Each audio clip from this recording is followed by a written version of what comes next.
Test. Test. Okay. So going back to that, so you should have received an email inviting you to Canvas. Once you accept that email to Canvas, it's going to look like this. So you're going to log in and you're going to see this module. You go to your courses. You go to the course Arabic 1, Introduction to Arabic, and you're going to see this modules page here. CIS resources, course resources, lesson 1, and it scrolls down and it shows you everything you need to know. So to go over this briefly with you, we have CIS resources. This shows you the syllabus of the class. You can look at the syllabus. You should have received an email inviting you to Canvas. Once you accept that email to Canvas, it's going to look like, why am I hearing myself? This. So you're going to log in and you're going to see this module. You go to your courses. You go to the course Arabic. That's better. Okay. So this is what you're going to see. The syllabus explains to you what we're going to be covering every week, when the final exam will be, and all of those other things. It also talks about, where's the syllabus? So this is the syllabus. It talks about the class, what you're going to be learning in the class. It talks about how you can contact me. It gives you my phone number, gives you my email address. It shows you how to make an appointment with me. Please, if you need help, make sure to reach out and don't wait until week 5 to reach out for help. And we hope that we can learn Arabic in this class. This talks about the overview of the module, the aims, what you're going to get out of this class. It's in the syllabus exactly what you plan, what you're going to be getting in this class. One more thing here.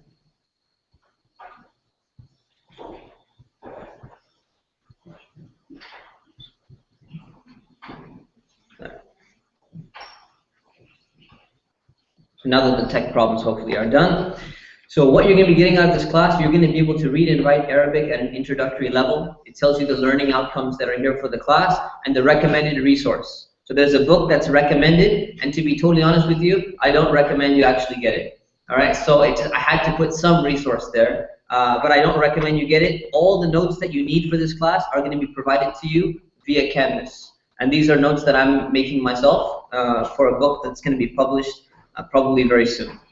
Homework every week is worth 50% of your grade, and the final exam is 50% of your grade. So that's pretty much going to be the breakdown. We have class every Tuesday, every Thursday, 7 p.m. to 10 p.m., starting today, August 5th, until September 4th. So the syllabus will explain that. Then there's a student handbook for the College of Islamic Studies. It tells you everything you need to know about this college, what are the policies, who do you ask questions to. So if you ever have a question and you say, you know what, I tried to enroll and it didn't let me enroll, guess who you forward that question to? Not to me, I guarantee you. So please don't ask those questions to me. You're going to ask Sister Amina over there, who's administration. You can contact her either through the email, which is cis@iioc.com, or you can call the CIS phone number, which is on our website. So if you go on our website, there's a phone number up on the top, and when you call, alhamdulillah, it's going to go straight to her instead of to me, and she can field those questions for you, inshallah. There's a student orientation video of the orientation that we had in the past, and if you don't want to watch the video, you can watch the PowerPoint of all the things in terms of how you should be studying and how grades work and the college and credit-wise, and is this going to count for your university and all of that. It's all going to be covered in that student orientation video. Okay. The course resources for this class has already been sent out, and that's learning the alphabet. Hopefully, the people who don't know the Arabic alphabet yet, they actually watch these somewhat childish videos going through the alphabet with you. Did anyone actually watch these videos? Did anyone actually enjoy the videos? Kind of. All right. So hopefully, you got that down. If you don't have it down, you don't have to drop the class immediately right now. You can still catch up by going through all these videos and getting the alphabet down. So hopefully, in case you don't have the alphabet down yet, by the end of class, if you feel like you're kind of struggling or something, reach out for help. We have a tutor available, and they can sit down with you perhaps tomorrow even and help you go through the alphabet, or grab a neighbor, grab a friend, and say, hey, can you help me with the alphabet and the basic reading and everything? And you'll still be able to catch up. If you've not caught up by Thursday, if you don't know the alphabet and basic reading by Thursday, then you're really, really behind, and it's going to be very difficult for you to continue, just to be very frank with you. Okay? Homework is due every week, 1 week after class. So today's homework will be due before next Tuesday's class. So 6:59 p.m. Right? And 6:59 means 6:59 because it's a computer and it's not some person raised in a different culture. It's a computer, which 6:59 means 6:59. It's going to be due. So if you try to submit it at 7:01 and you say, but I tried to submit it, it wouldn't let me. It wouldn't let you because you didn't submit it by 6:59. That's the reason. There are tutorial sections, like I said, available. So we have a tutor available. If you need extra help, we are there to help you. Please do not shy away from asking. So you scroll down and you'll see that there's lesson 1. So lesson 1 over here, there's a few modules, there's a few sections here. There's a prepare section. So the prepare section shows you the PowerPoint, or sorry, the PDF file, which is the reading for the lesson that we're going to be covering today. You can usually have access to this prior to class. So if you want to read before coming to class, you can. Normally in every other class, we ask you to read before coming, except this class. You don't have to really read before coming. You can just walk in the class and follow along. And here is the PowerPoint that I'm going to be using in this class. If you want to download it and you want to come either with it printed or you want to come with your laptop so you can follow along yourself, you can do that as well. You're welcome to download that. We'll have that available for you. This is the video for the live stream link. So if you're already live, you already know this. And if you decide you can't make it to class someday, what do? I'm running late, or I just can't make it for some day. You log in and you click on the video, and this will be the live stream. If you can't even make the live stream, so you miss Tuesday's class and you say, you know what, I wish I could have made it up on Wednesday. So Wednesday morning you wake up after you pray Fajr, you log into your Canvas, you can watch with the same link the video from the previous day. It's automatically recorded and it's the same link.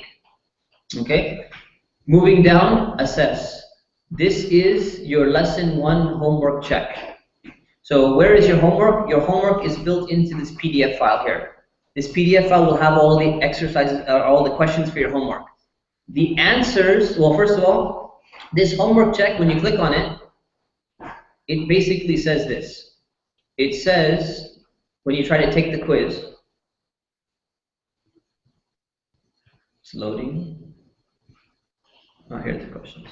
It's going to say, do you promise, with God as your witness, assuming that you believe in God, that you have completed all of the homework for lesson 1, meaning exercises 0.1 to 0.20. And just in case you're not clear, I clarified it for you. This means that you fully attempted every single question in your homework on your own, regardless of whether it was correct or not, and without first looking at the answer key or asking another person for the answer. And you simply write yes, and you be honest, and you automatically get 10 points for your homework. And if you didn't do it, you write no, or you just don't answer this, and you get 0 points for your homework every week. So this is the way homework is going to work. Without homework in this class, I guarantee you, you're not going to be able to learn Arabic properly. So homework is extremely important. It's the most important thing in this class. Just be honest about it. If you do your homework in time, great. If you do your homework afterwards, it's still good, but you don't get the points for it. So you have to, we kind of force you to stay disciplined for your own benefit. Okay. So going back to the home page here. So that's the homework check. You do your homework, everything is good, everything is going fine. Then what you do is you actually have an answer key here. So you can actually go back and check your own homework every week. And like I said, it doesn't matter if it was right or wrong. You go and you correct your homework and you go and check, and you got that over here. And then these lessons you can't see yet, and you'll see the rest of them coming up. So these are, this is what you're going to see in Canvas. Every week, you keep going, lesson 1, lesson 2, lesson 3, and this is the way it's going to work. There's also a Canvas app. So if you use iPhone, if you use Android, there's a Canvas app. If you use a Windows phone, anyone have a Windows phone? It's time to get an Android phone. No, I'm just kidding. I don't know if they have an app, but Apple and the Play Store, they have a Canvas app. Everything works fine except one thing in the Canvas app, and that is you can't stream the video, I believe. I believe there's a problem with streaming the video. So if you're wondering why is there a problem, it's just the app itself. You just log into the website and you could stream the video. Okay?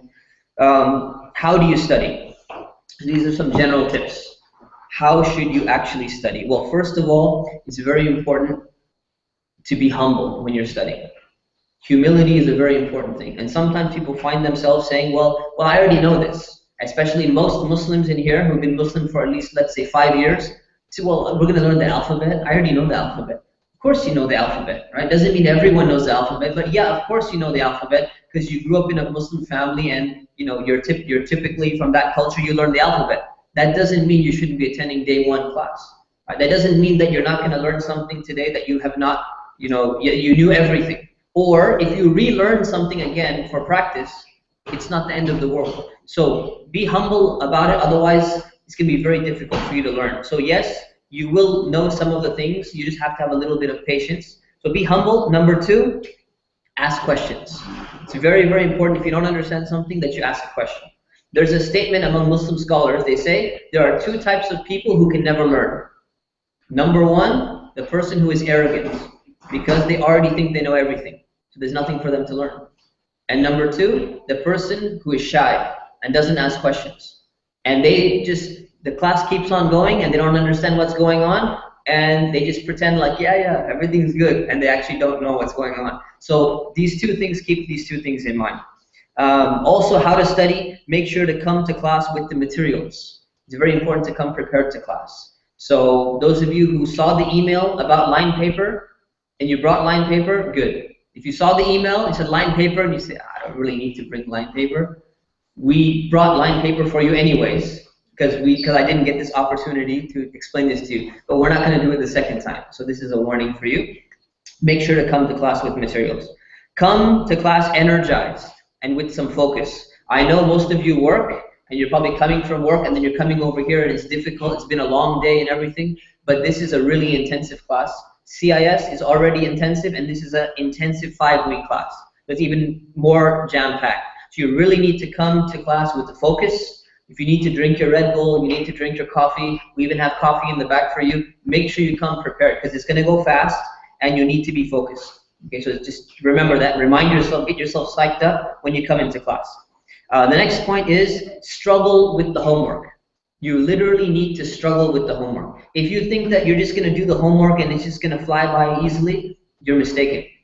You're going to sit there and you're going to be thinking some words which you would not want to verbalize as a Muslim, and you're going to be thinking, wow, how do you apply this grammar rule, and getting upset, and what's wrong with you, and you're going to be maybe cursing out the letters in your mind or something like that. That's part of the learning process. Okay, you have to engage with it, and you're going to struggle. The more you struggle and the more you try these questions, the better, the more you're going to learn. So don't think this is wrong. If you think, oh, this is tough and it's hard, that's normal. Don't panic. Everything's going to be fine. Okay, so how do you struggle with the homework? Okay, if you're doing your homework, if you're unsure, so I don't know if it's this way or that way, write down 2 possible answers. Don't just say, oh, I don't know, because it could be that, it could be that, I don't know. Write down, it could be this one or this one. If you have 3 answers, okay, say, it's got to be one of these 3. Potential 9 answers, there's got to be one of these 3, the other 6 cannot be right. Write them down so at least you guessed something, you narrowed down the possibilities for your homework. Also, finish the entire section. So exercise 1.3. Finish the entire section, exercise 1.3, number 1, 2, 3, 4, and 5, before you go to the answer key. And I'll tell you why. Don't go to the answer key, finish number 1, and then check the answer key, and then go to number 2. Because if you're like me, there's this tendency to want to peek in the answer key just a little bit to give you a hint for number 2 before you actually attempted number 2. And it will destroy you. It will mess up your potential. So don't do that, and don't, if you're one of those people who likes to just take a little glance, don't do that. It's going to mess you up, and you're harming yourself only, okay? So your mind is going to cheat. Don't let your mind cheat. The next thing is, don't zone out in class. Okay, I'm very serious about that. Try not to zone out in class. If you already zoned out, welcome back. All right, welcome back. Hello, very nice to see you all. Welcome to Arabic 101. It's very important to not zone out in class because Arabic builds, every rule that you learn is going to build on another rule. Every vocabulary word that you learn is going to build on another word. So the moment you zone out for 2 minutes and now you come back and you're like, oh, where are we? I'm lost. You're going to be lost. And now you can't all of a sudden say, well, can you go back 2 minutes and reteach that entire rule because I zoned out? That's going to be different. If you didn't understand it, it's one thing, you asked in time. If you zoned out, I'm telling you it's going to be a problem. And I see people doing it, and I know it's tiring. Make sure you got your coffee ready, you got your water ready. We'll take breaks and everything. So please don't zone out in class. The next thing is, and I'm telling you all of this from experience with students, do not ask your neighbor for anything in class. Because if you ask your neighbor for anything, for a pen or a pencil, or, did you understand that? So what was he saying exactly? I'm going to keep talking and teach the next rule. While you are trying to figure out the previous rule and you're distracting your neighbor, now you're both behind. Please do not do that. It's not fair. It's not right to yourself or to your neighbor. So don't do that. Ask me and I'll explain it. And if you want to just wait till later, you can wait till later. All right. And lastly, memorize the words and the rules and keep on practicing them regularly. You know, I'll remind you this again later in case you forget. You cannot just memorize words one time and think that they're going to stick until the end of the course. You have to memorize and then you have to review. Imagine, has anyone memorized like a surah in the Quran and then realized that if you didn't go back to it again, if you didn't even touch it and review it at all, within 3 weeks, it's almost like gone. I know you felt that.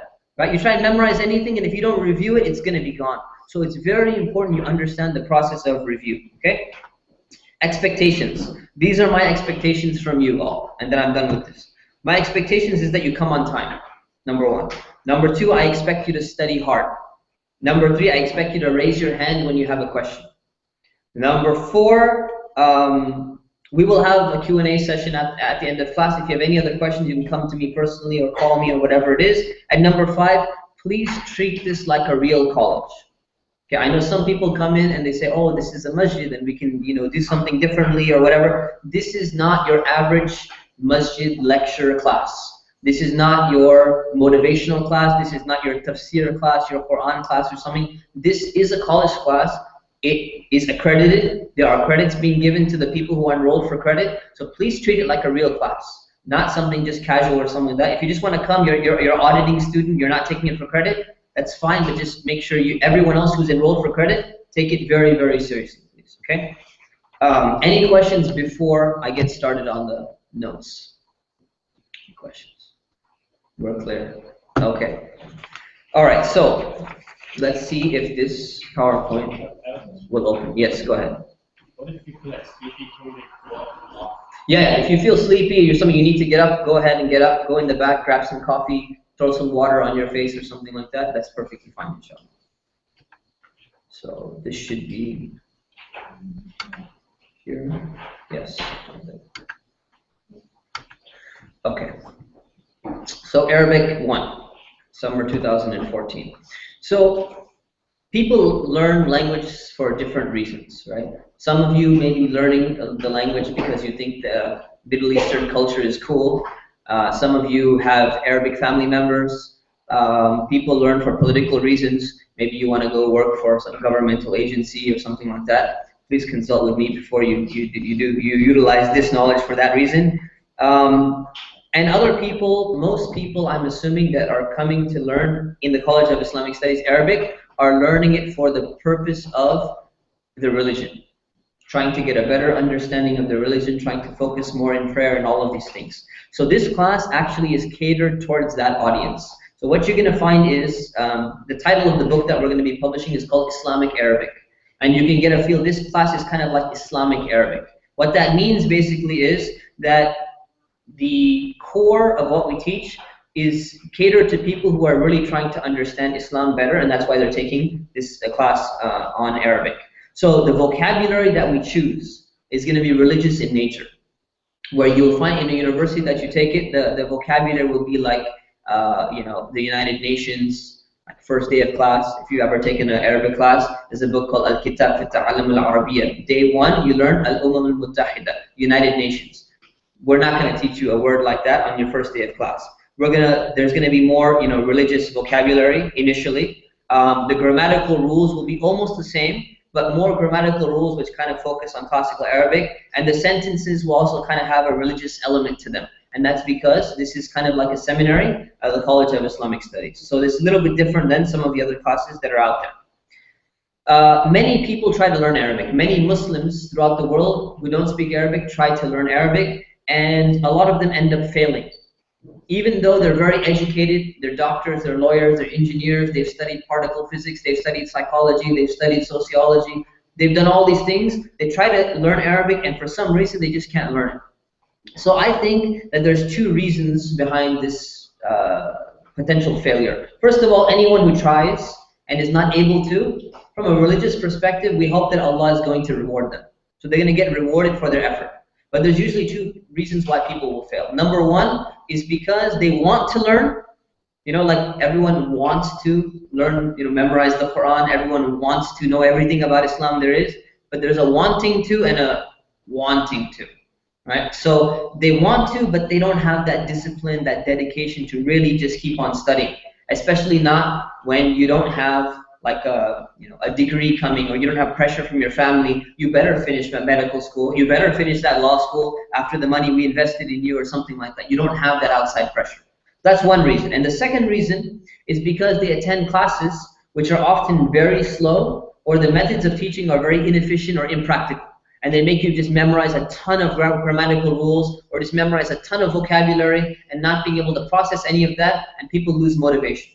So the goal of this class is to try and fix the second problem, is that to try and teach through a more practical method, which is going to kind of cater to an audience which is like yourselves, adults who are generally educated. There's a different way in which you're going to teach children, a different way in which you're going to teach adults. So it's catered to you, especially people who, most of you have at least high school education, if not college education. The first part is something that you have to really work on yourself. You could take our other classes like spirituality and everything for motivational purposes, but you really have to be motivated for this class. And I hope you're motivated. I'm not trying to scare you or anything.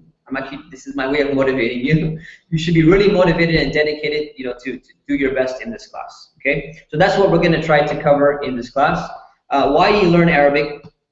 First of all, you don't need to learn Arabic per se in order to be a Muslim, right? Some people feel that like you have to know Arabic, otherwise you can't be a real Muslim or something like that. That's not really the case. But if you want to go deeper and understand Islam deeper and have a better understanding, then you obviously want to learn Arabic for a number of reasons. Number one, so that you can read and understand the Quran and the Sunnah, the statements of the Prophet, peace be upon him, in the original language, in the original form. So you could relate to it directly. Another reason for studying is there's so many books written in Arabic, like books on explanation of the Quran and even geography and history and so many different things. This will open up a vast treasure for learning and learning so many different things, which you would not have access to had you not had Arabic fluency. Number three, Arabic plays a very important role in the life of an average Muslim. So the average Muslim is going to be reciting their prayers in Arabic. And if you want to connect directly with what you're saying in the prayer, it's very good to know Arabic. But keep in mind, it's not a prerequisite. So you could know what you're saying in your prayer without having to go through an entire Arabic course. In fact, if you haven't done it yet, when you pray, if you're a Muslim, and you're saying At-tahiyyatu lillahi was-salawatu wat-tayyibatu, and you have no idea what that means, you should have actually looked it up in translation to at least understand what you're saying in your prayer. To say that, well, I was waiting for the Arabic class to come, and I've been waiting for a year, that's really not right, because you have access to a translation of those things and understand the basics of what you're saying. But the benefit of knowing Arabic, as opposed to a translation, is when you read the translation and you understand kind of what you're saying, you're still translating in your mind. So when you're saying Alhamdulillahi Rabbil Alameen, in the back of your mind you're connecting these English words. Praise be to Allah, the Lord of the worlds. Right? So it's different where if you become fluent in Arabic, when you say Alhamdulillahi, without any process of translation or any filter, automatically goes in your mind and your heart, and it just clicks directly. It's very, very different. So that's an added benefit, but it should not be a prerequisite for you to understand your prayer or something like that. The same with reciting Quran. You want to know what you're reciting when you're reading. Or every Ramadan, Muslims stand up and they listen to the entire Quran being recited in Taraweeh prayers. So you want to know what the Imam is reciting. Otherwise, you start zoning out, or you start moving side to side and doing some other, interesting motions or whatever it is. So you don't want to be doing that. So that's the benefit of that. And also Arabic serves as this linguistic, medium between Muslims for scholars and Muslims all over the world. So you go to any place, you go to Malaysia, and you have no idea what these people are saying, and you're like, hello, whatever it is. You use a few Arabic words, you're like, oh, salat, fajr, mashallah, adhan. All these Arabic words are in, all Muslims have them in common. It's common language between Muslims around the world, so it unites them. So it's a great thing. So that's another reason for learning the Arabic language. Okay. Methodology. So how are we going to be teaching this class? Basically, this class is going to be a comprehensive foundation for beginning students of Arabic, which means that it's going to really develop this solid foundation of Arabic for your further studies. So that's why it's very intense. It's not just to learn a few vocabulary words here or learn how to say ahlan wa sahlan and you say, oh, mashallah, can you have some chai? I know, uridu chai or something like that. We're not going to just focus on that. It's really designed, it's primarily designed, not to scare you away, it's primarily designed for students who are going to undertake a very serious study of Islam. Not to the scholarly level, but even to like the 2-year kind of academic level. But it can be catered for regular students as well. So it's just not to scare anyone away. Anyone who puts the effort in, they will learn. And that's something about the book. We can skip that. Grammar. So grammar, probably California has one of the worst educational systems of teaching English grammar. So because of that, how many of you know what an adverb is? Exactly my point, right? It's exactly my point. How many know what the accusative state is? Exactly. Okay. So one person. So because of that, the way we're going to teach grammar is we're going to use very simple, clear, and plain language with a lot of examples, and not get into all the nuances of different grammatical terms, because I didn't grow up learning them either. But sometimes they teach you these, these Latin grammatical concepts, which we'll try to avoid as much as possible. But you'll need to know adjective and noun and verb and stuff like that. Question. Yes. This book provides the vowels. Yeah. So the notes. It's the notes. Okay. So it's going to turn into a book someday. Yeah. So it's the notes. So clear and simple language. Let's see what else. All right. So you should know that the grammatical terms that I give you, I'm also going to give you the Arabic grammar terms. So if I say, for example, noun, I'm going to say ism. You say, well, why? You don't need to memorize that if you don't want to. It's not important for you, but the only reason why it would be important, if you decide that you want to go continue studying Arabic abroad, let's say in Egypt or Syria is not the place right now, may Allah ease the situation, but some other part of the world, and you continue learning Arabic in an Arabic medium, you need to know the grammatical terms so that you don't have to start from scratch. Because they're going to be talking about, oh, jumla fi'liya, and you're like, I know what a verbal noun is, or I know what a verbal sentence is, but I didn't learn that term, so you don't get behind. So if you plan on going for studies abroad somewhere, you plan on going to another country and learning Arabic in an Arabic medium, you'd want to focus on these grammatical terms. Okay, so it's only for those people. Otherwise, you don't need to worry about it. There's a lot of exercises, and like I said, homework is one of the most important parts of this class. I cannot emphasize this enough. You have to do your homework to be successful in this class. It's going to help you memorize, vocabulary and everything. As for vocabulary, there's an initial base of vocabulary of about 150 nouns, verbs, and adjectives that you're going to have a core foundation with, and then you're going to be building on that some proper nouns and some prepositions and all of these other things.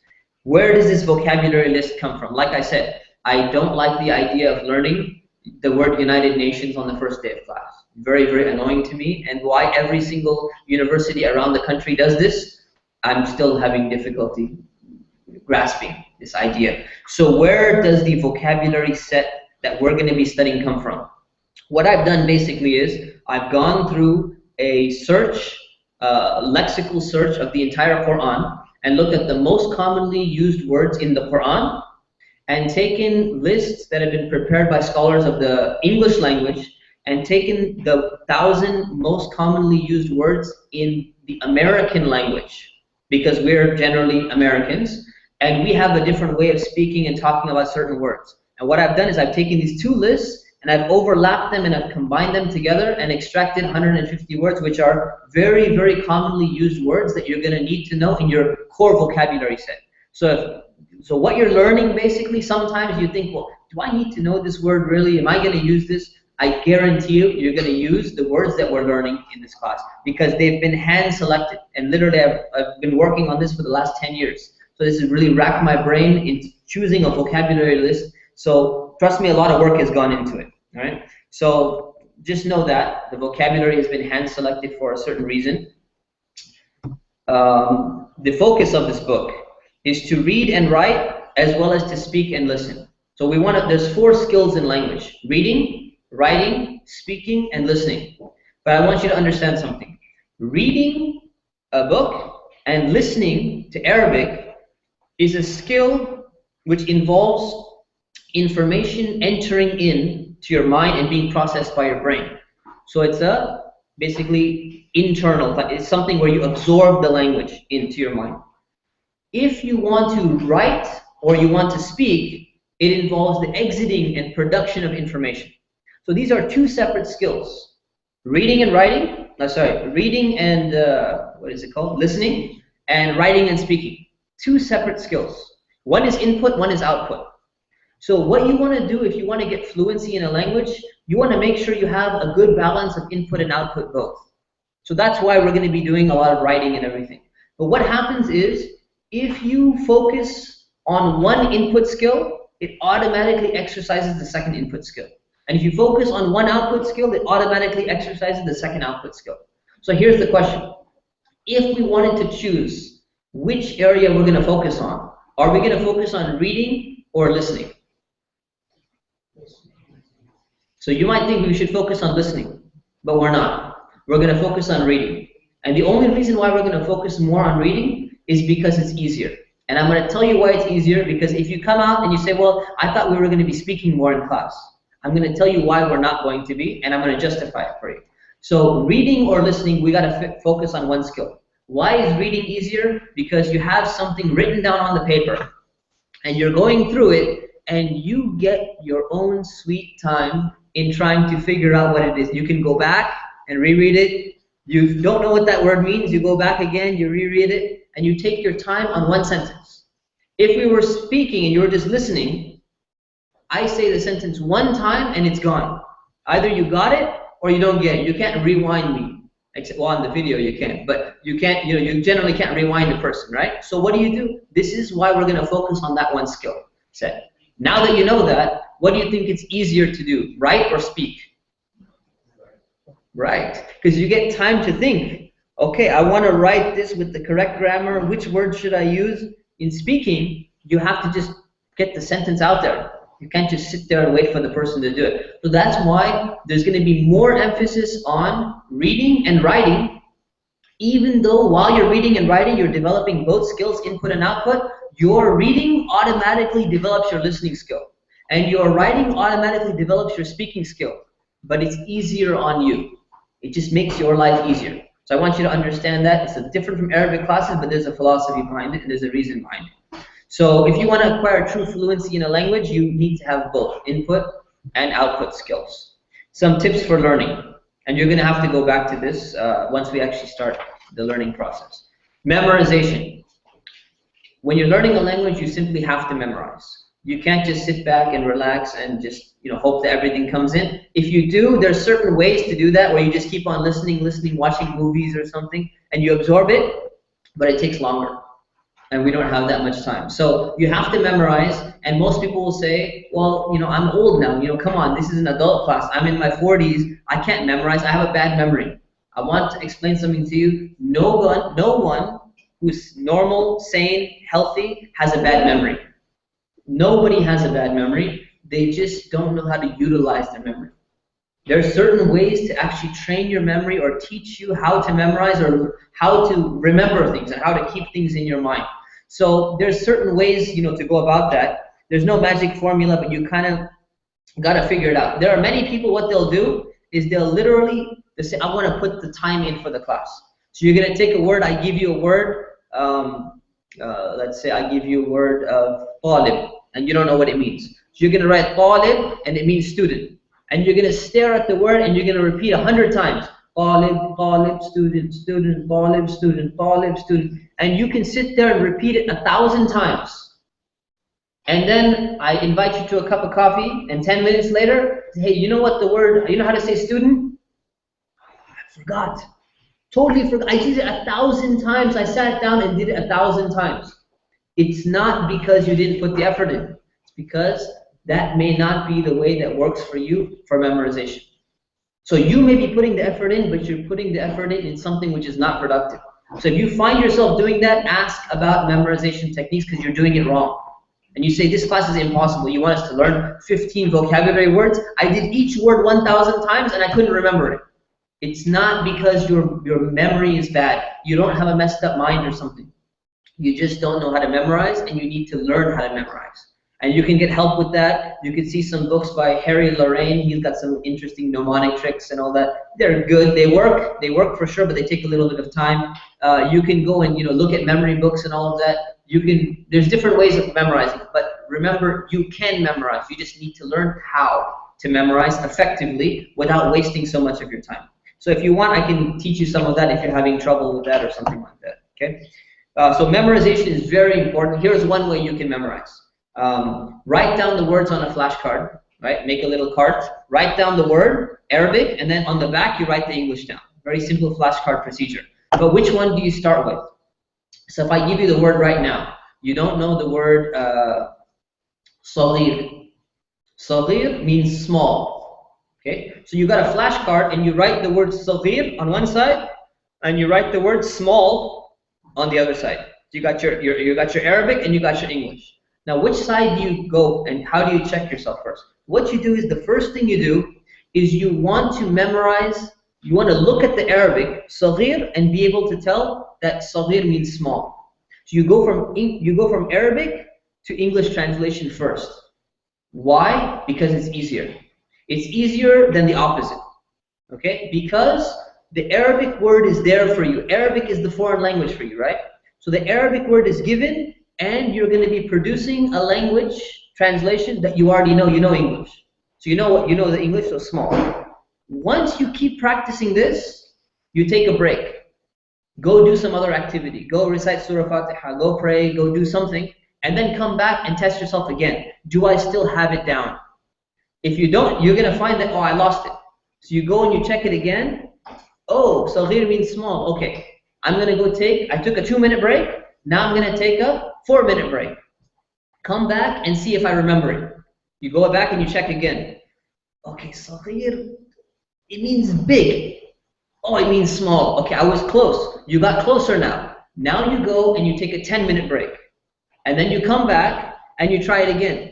So what you do is you keep on coming back, but with a longer break, to make sure that you're refreshing your memory, but with larger gaps of time in between. And that's one way it's going to stick. Now that you've got Arabic to English, now you memorize the English to Arabic translation, which is more difficult, because now you have to remember the entire word structure of letters, which is the foreign language for you. So then you go back and you start testing your words. Okay, what is big? Okay, big is kabir. What is small? Oh, small is, what was it again? صغير. So this is one of the ways which you can memorize. If you got your own techniques, alhamdulillah, use your own techniques. Okay, so that's one way to make life easier for you. If you make mistakes in the homework, don't panic, don't feel bad, don't worry about it. It's a good thing. In fact, it's better for you to make a mistake rather than guessing and getting the answer correct. Why? Because if you guess, what's going to happen? You won't even know if you guessed right, because you probably think, oh, I got it right. You're not going to go back and check it if you got it right. You checked the wrong answers. So if you actually got it wrong, and then you realize the cause of why you got it wrong, you've learned a lesson, you're less likely to go and make the same mistake again. The Prophet, peace be upon him, he said, لا يلدغ المؤمن من جحر مرتين. This is in Bukhari's authentic hadith. He said, the believer is not stung by the same hole twice. Right? So if you put your hand in a hole and some animal comes and bites you or something, you're not going to before you put your hand in that hole again, you're going to think twice, right? So, well, even if you go to another land and you see a hole in there and say, whoa, I remember a whole lot like this in this part of the region territory. I got stung before. I better watch out the second time. So a believer learns their mistake. Same thing when it comes to homework. Okay, so don't get depressed if you're not doing good in homework. You do it again. The ideal student, if you want to be an ideal student, you want to be an excellent student, you really want to learn Arabic, you will go back and do the entire homework again until you keep on going back and doing it again until you get everything right from beginning, 100%. And I guarantee you, your Arabic will be amazing. So moving on, history of the Arabic language. So the history of the Arabic language, Arabic is a very ancient Semitic language. It's in the Semitic family of languages. Within that language family is Hebrew, Aramaic, which is a language that Prophet Jesus spoke, Syriac, and some other languages, which are kind of phased out now. Arabic was pretty much an insignificant language. A bunch of Arabs living in this peninsula. No one really cared much for this language until all of a sudden the advent of Islam. The Prophet Muhammad, peace be upon him, arrives on the scene. The Quran is revealed to him, and all of a sudden, almost overnight, this language attains universal prominence throughout the world. And in fact, the Quran was the first written book in the Arabic language. In fact, this language was so primitive that there was no other book written. There was just a little bit of poetry and collections and everything. You ask any, show me a novel, show me a book, show me some, law book or something. It didn't exist in Arabic. So the Quran is actually the first book in the Arabic language that was compiled. And what happened with that was, because the Quran had a statement in it, chapter 15, verse 9. It says, we, God is speaking, we have indeed sent the book down, and we will indeed protect it from corruption. What does that mean? It means that this Quran was sent, and it also said inside, and because this is the final revelation to mankind, it's going to be protected and preserved until the end of time from all alterations or adjustments. So because of that, what does that mean? It means that not only does the book have to be preserved, the language has to be preserved, otherwise you can't understand the book without the language. And there are some books which exist with us today, and we're trying to decipher them, and with the Rosetta Stone, and with the what is the Egyptian writings? What are they called? What is it?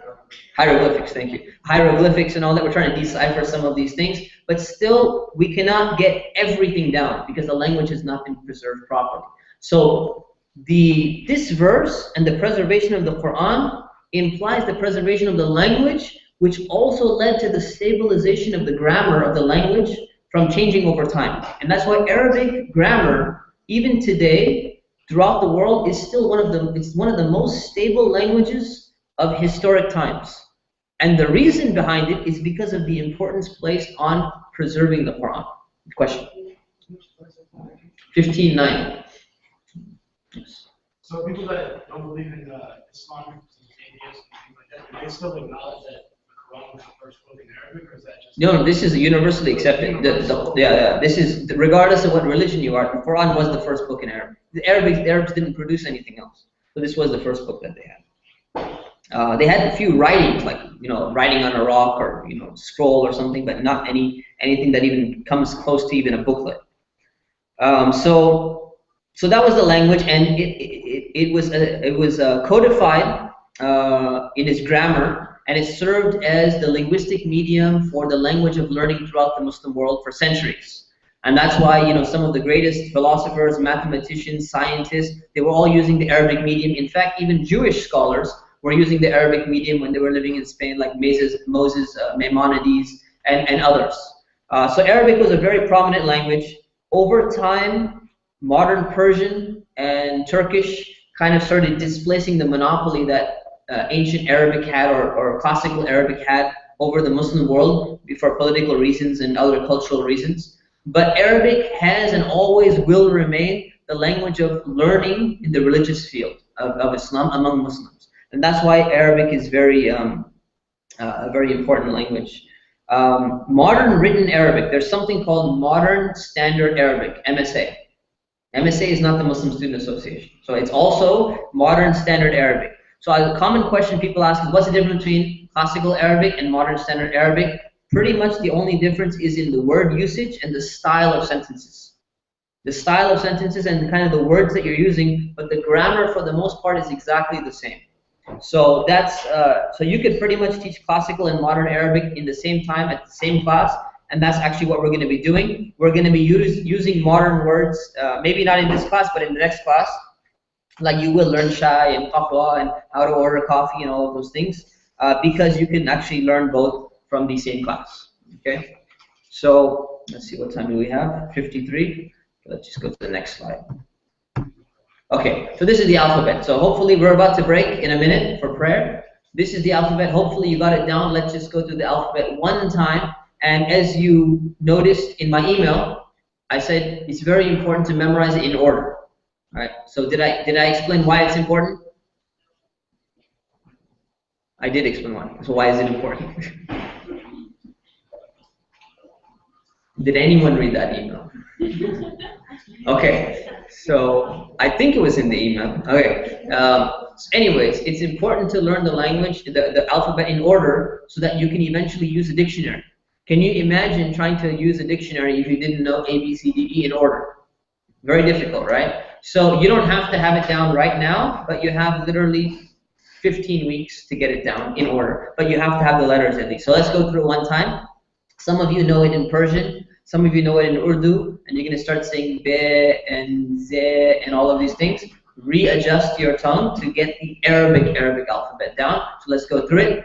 Alif, ba, ta, tha, jim, ha, kha, dal, zal, ra, zai.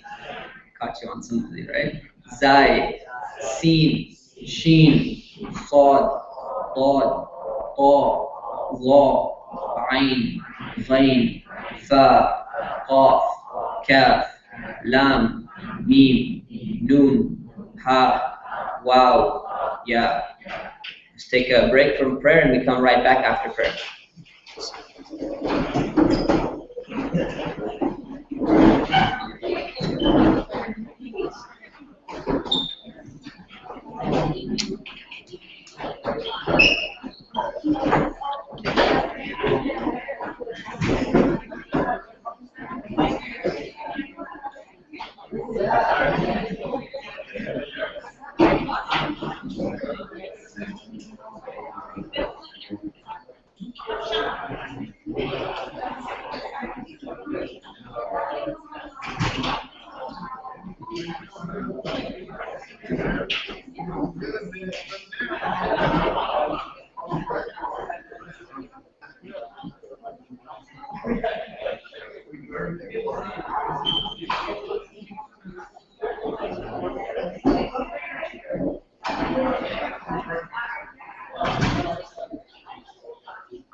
Sunday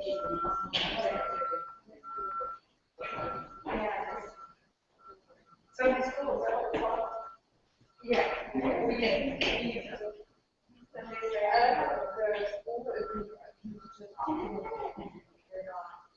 When I saw in the budget, it said we could register 100 students. When I signed up, it said 85 out of 100. All right, I'll get in here, 100, I'll say, well,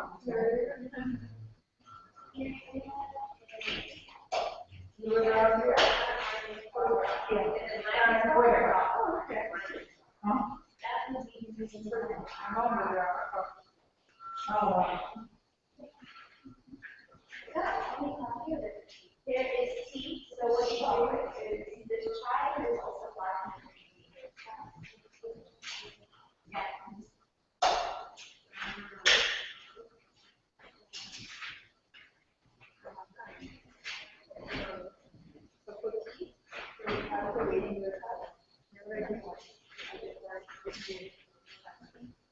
Yeah, so it's sort of so everyone who has tea actually access to it. Okay. So, oh, this is my name. Yeah. Oh, okay. I'll help you.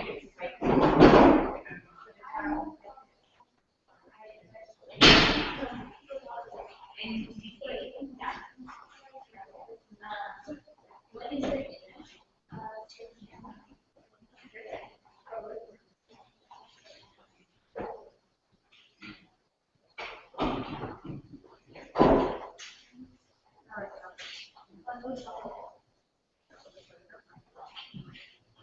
Yeah.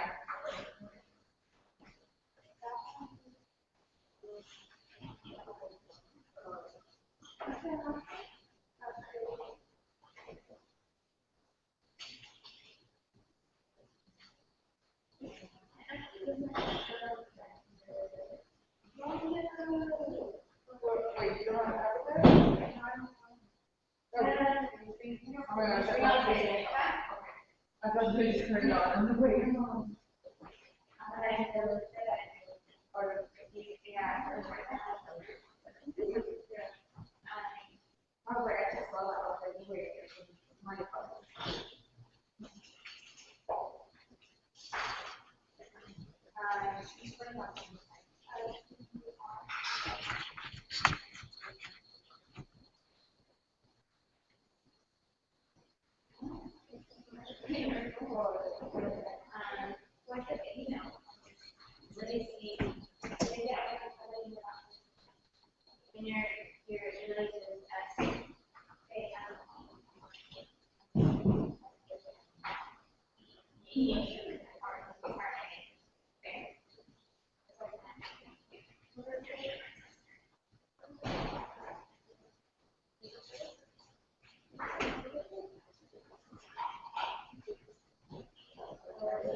Oh, you got to have to be like right before last one. Oh, okay, yeah, so that was awesome. And you're right. This is oh, yes, I will actually add this.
Yeah, so for anyone who's fasting, you can go ahead and eat in the classroom, it's fine. Even if I get in trouble for saying that, it's okay.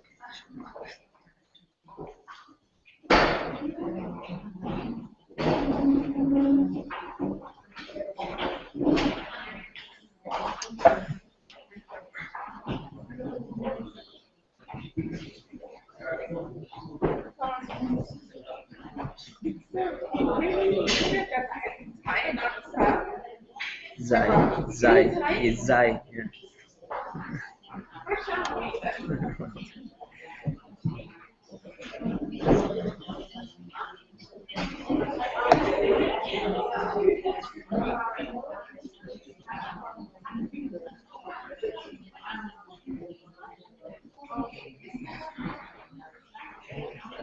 Okay, we're going to start in 30 seconds. So you probably should be getting your seat by now.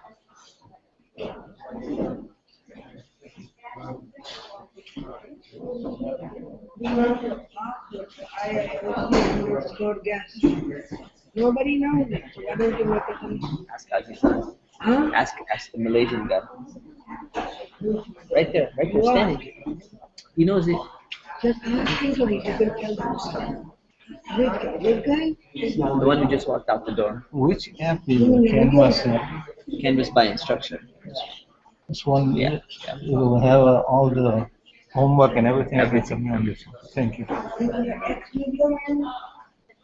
Huh? Your ex-video man? The one that's done yet? Let's see the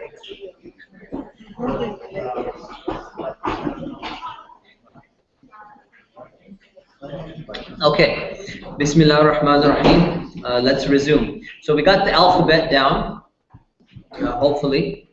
And let's take a look at some of these letters over here. So a lot of people look like they pronounce them correctly. Now there's some letters in the Arabic alphabet which are very similar to the English language, like these ones. Ba is like the letter B. Jim is like the letter J. Ra is like the letter Ra.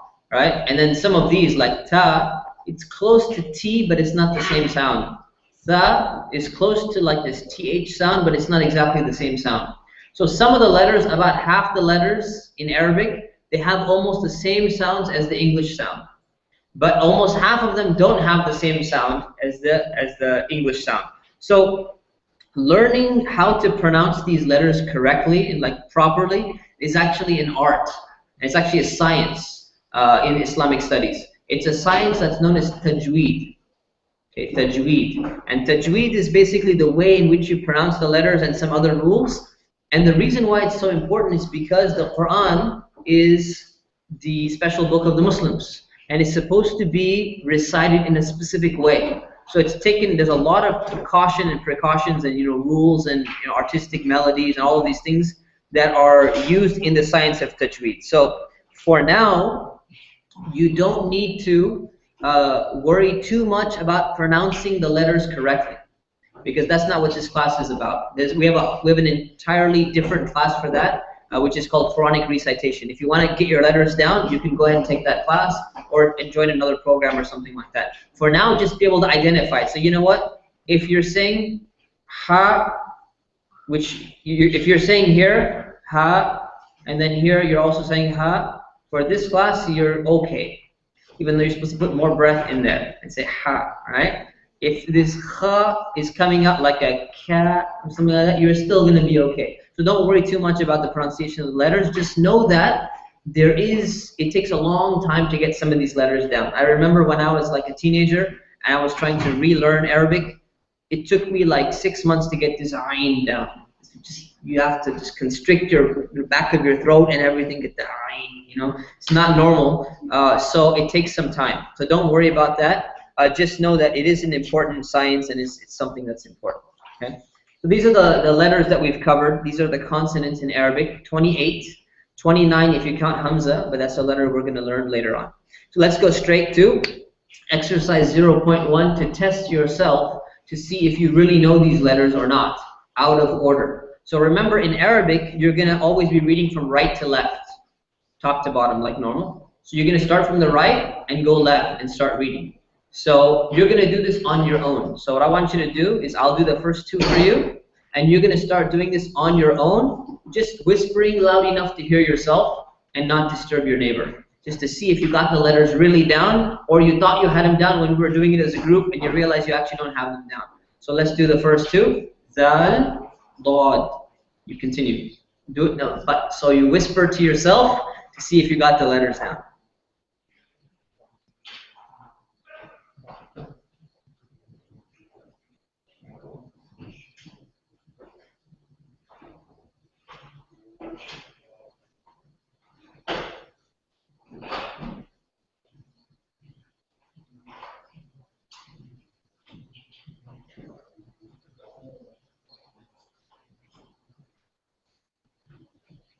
Raymond looking stressed out. You okay? Got it? All right. Either way, this will be homework. Again, so if you don't have it down really that well, this is your homework. You keep on trying, keep on trying. This is a good test for you. But keep in mind what's going to happen. If you don't know the letters and you keep practicing this, then you're going to memorize this one in order, and then you don't really have it down again. So you have to rewrite these letters out of order and then test yourself again to really make sure you got it down. Okay? So you can do this at home. This is part of your homework. So what you just did in class right now does not count as you doing your homework. So you don't sign, yes, I promise I did my homework. You have to go home again and do it one more time real quick, unless you really, really got the letters 100% down. Exercise 0.2. Now moving on. This is homework number 2. So what we're going to do is we're going to learn how to write these letters. And this is where the line paper comes in. Does everyone have line paper in front of them? Yes? Okay. All right. So we want to make sure from day 1 that you're writing correctly. So let me tell you what correctly means. So if you look at... 1 second.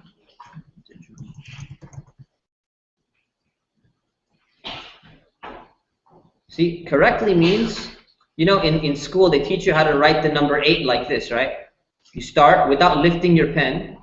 You write like this and like that, right?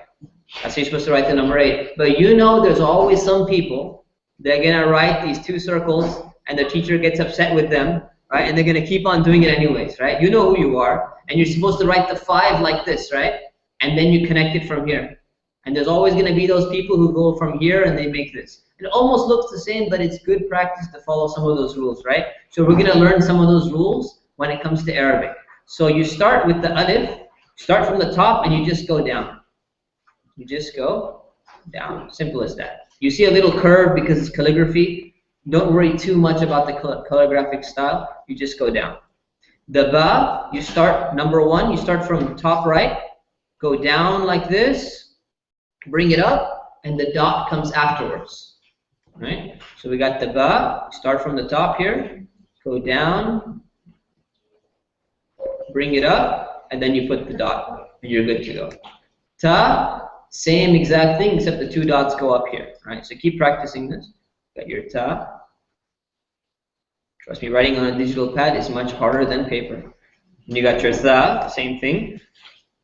You make the same body first, and tha. Okay, what's next? Jim. So you start from the top left, move to the right, and then bring it back around, and then you do your dot. Right. So we come, got the Jim. Trying to do some calligraphy, not working very well. Jim. Right? Then you got your ha, same thing. And then the kha, same thing. Right, so you got your ha, let's do that one faster. And you got your kha, bring it back down. Kha. Okay? So some of you will be going like, you know, kha, and then coming like down like this. Right? You didn't go back enough, right? You're practicing going back more. Right? So you got your kha, you got your dal, starting from the top, bringing it down. Like that. Then you got your zal. Same thing. The dot is always written afterwards. Got your zal. You put your dot. You got your ra. It's different than the dal. You see the difference? This is more open. It's like a crescent. And the thing that Muslims were debating over a little while ago. That one right there. So you go like that. Maybe that's too long actually. Then you got a zai. Okay, with the dot on top, one of these, maybe more curved would be better actually, a little bit, so a little curvature in there, something like that. All right, so you got your zai, then you got a sin. Start from the top right. Almost everything starts from the top right, except maybe the jim. So you got your sin. Make these. You got your sheen.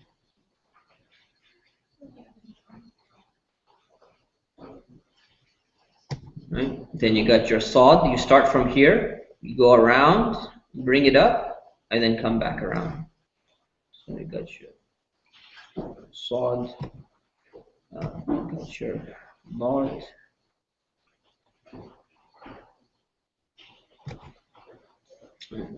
The ta.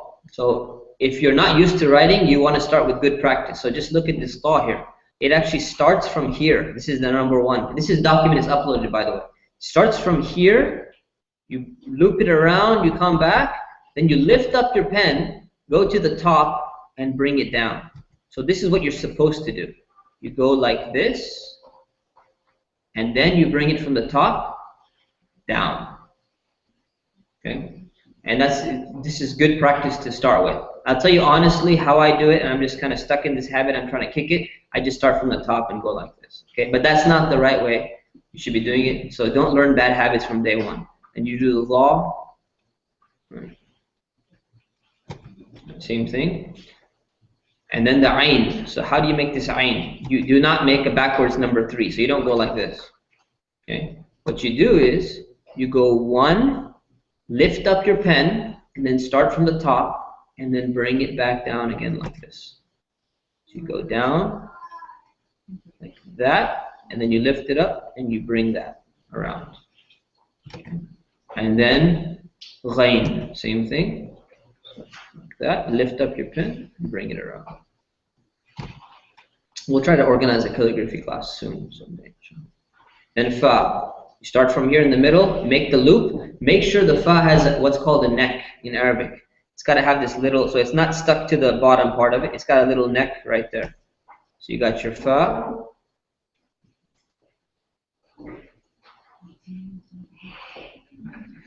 This tablet is not fun. Come on. If it goes slow, then it comes up with the menu. That's the problem. Right? So fa, right? So we got the fa with the neck. We got a qaf with a longer neck, more rounded than the fa. See the difference between fa and the qaf? This is more of a round here. Got your qaf, right? Like that. And you got your kaf. Bring it down, and then you make this little sign inside. So come like that. Kaf. Then you got your lam. Bring it up. Lam. You got a meme. Now there's a ton of different ways to make the meme, by the way. So you see this one is telling you you start up, you start from the top of the loop and bring it down. There's another way to start from the bottom of the loop and bring it down as well. So there's two ways to do it. So what they're saying is you kind of start from here, you bring it down like that, or you could actually start from the bottom as well. It's very common. And give it a little bit longer of a back neck there, coming down. All right, so there's a meme, and it's often also made this way, like that, without coming all the way down. So that's also fine for the meme. There's a noon. You make that, and the dot goes in the middle. And if you don't remember this letter for some reason, remember at noontime, where is the sun? Exactly above the head, right? There you go. So you got your noon. All right, so noon. Now this is the tricky one. This ha confuses a lot of people. You start from the top. You bring it down. Don't lift up your pen. Bring it around. Loop it all the way without lifting up your pen. And then this one just comes straight out like that. It's like almost drawing a bunch of circles. So I'll do it with you. This, and then like that. That's pretty much what you're doing. I'm just kind of making this. Okay, that's the ha. Then the wow comes like that. You loop it like that. Got a few wows here. And then the ya, and two dots come at the end. So we got the ya. Yeah? Yes. I was just saying the yeah letter. No, yeah. Yes. Okay.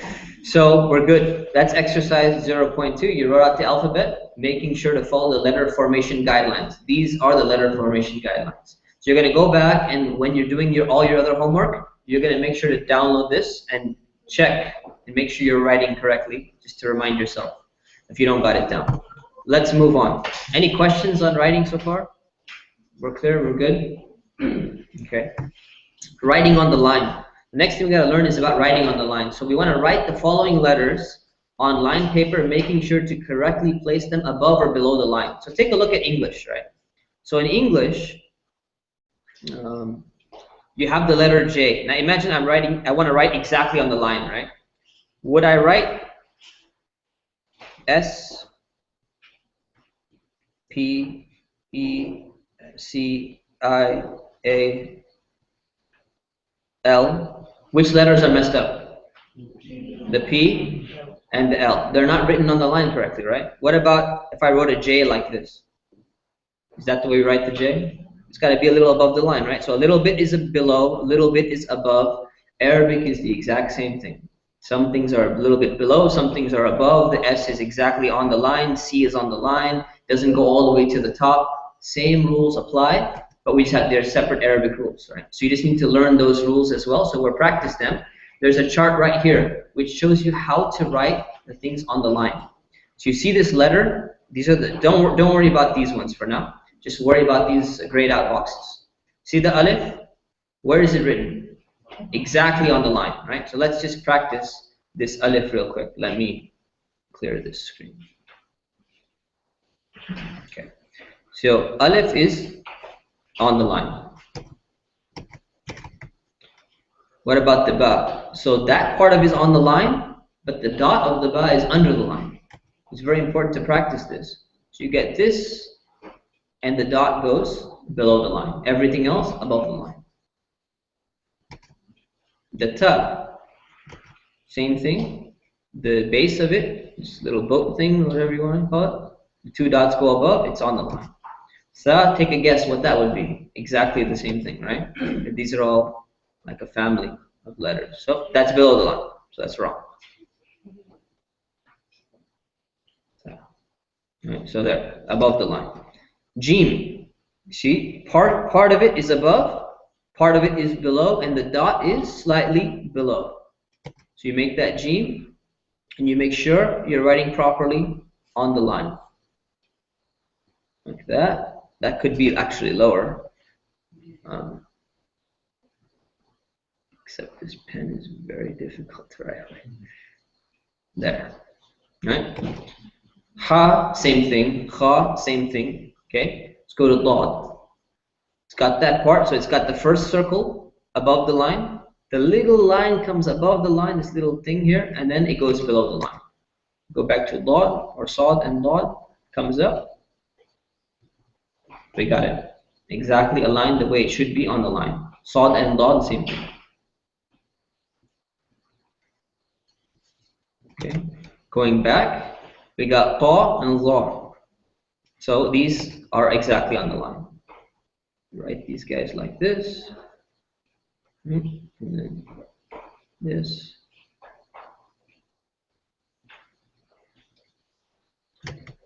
Okay. Good. Then we got Ain right there, almost like halfway point. Below the line, above the line. So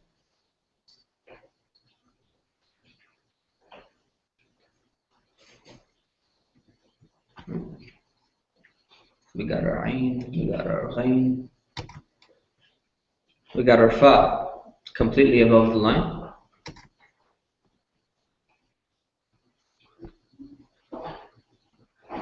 Happens to be the most difficult one to draw with this pen. Fa. Qaf. It shows slightly below the line. In its final form, which we'll learn later, it goes more below the line. This is kind of just like slightly around the line area.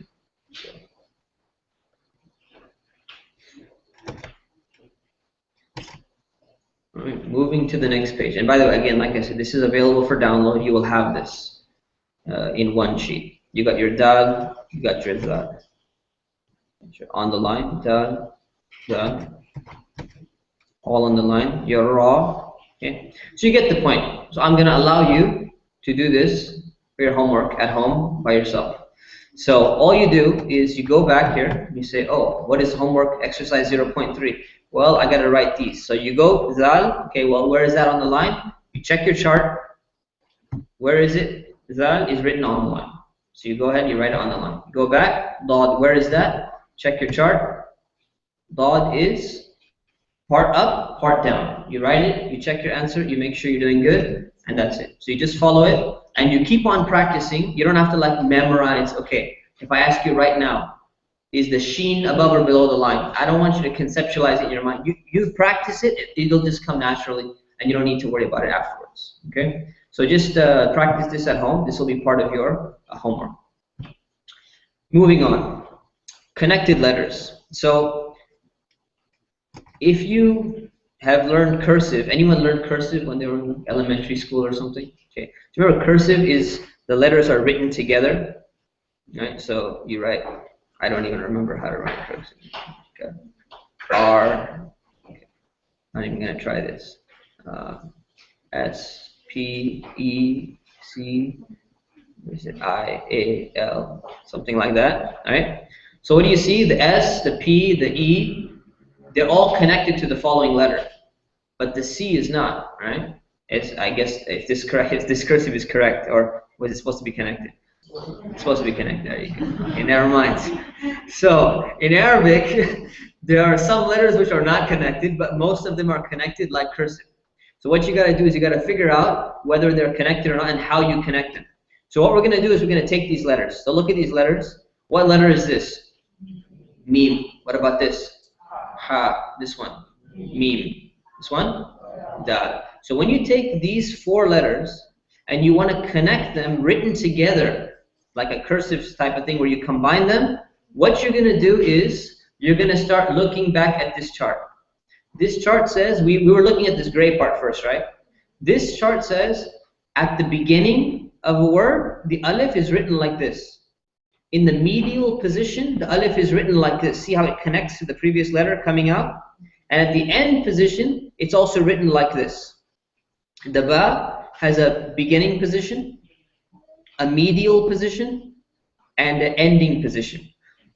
So what you're going to do is you take the meme and the ha. You go and you check the chart. Where is meme? Meme, okay. So in the word that we were just looking at, what was the first letter? Meme. So you look at the beginning position of the meme and you write that down. Right, so we got that. So what we're going to do is we're going to do this. We're going to write that meme beginning position. Okay. What was the next letter? Ha. Right. So ha. In which position were we in? Medial position. So we're going to bring this little thing from the side up, then bring this ha down and move it forward. So let's write it separately. So it's coming like this, or not so much up, but this ha comes down like this. Right, so that's the ha now. That's the shape of the ha. It's changed to this from the original letter position. Okay. What was the next letter? Meme. Okay. So we go back to meme again. Where's meme? Here. In which position this time? Medial position, because it's in the middle of the word. So we find a connection from the side and a connection from the other side. So we write that down. Connection. This little. There. So connected from the right side, connected from the left side, circle in the middle, correctly formed with the meme, either this way or that way. So we got the meme, and the last letter was dal. So the dal is here. In which form was it? End final position. So we look at that. It's connected from the right side, goes up, and makes like that. So we write this out. Connected, up. Okay, there's dal. Now what you do is, this is the letters you wrote in the right positions. You simply connect them all together. So you're going to write this meme, and then this connection will become the ha. Write bigger. Meme, ha, meme, dal. Right? So you actually get the word Muhammad here. There's no vowels yet, but this is the word Muhammad. Peace be upon him. So this is how you write the word, and the reason why you write it is because each letter has its own position. So this is how you write connected letters. So you got the independent letters, you find the right form, you connect them together, and you got the entire thing connected.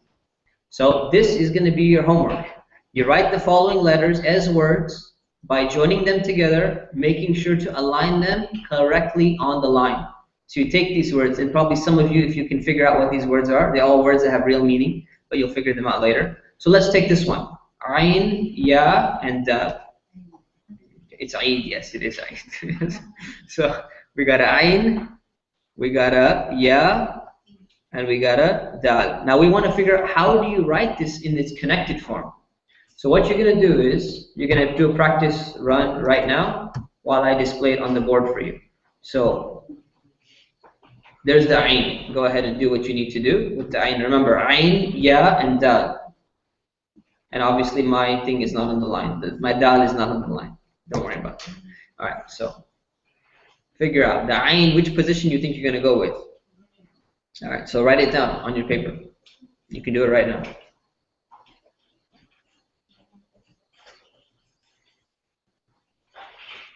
Okay, and then we need the ya.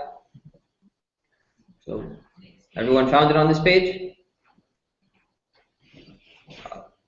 You guys are really amazing students if you found it on this page.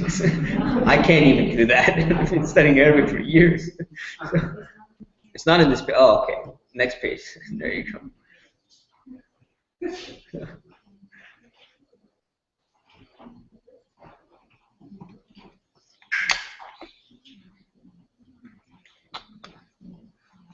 And then the dal, which is actually on this page.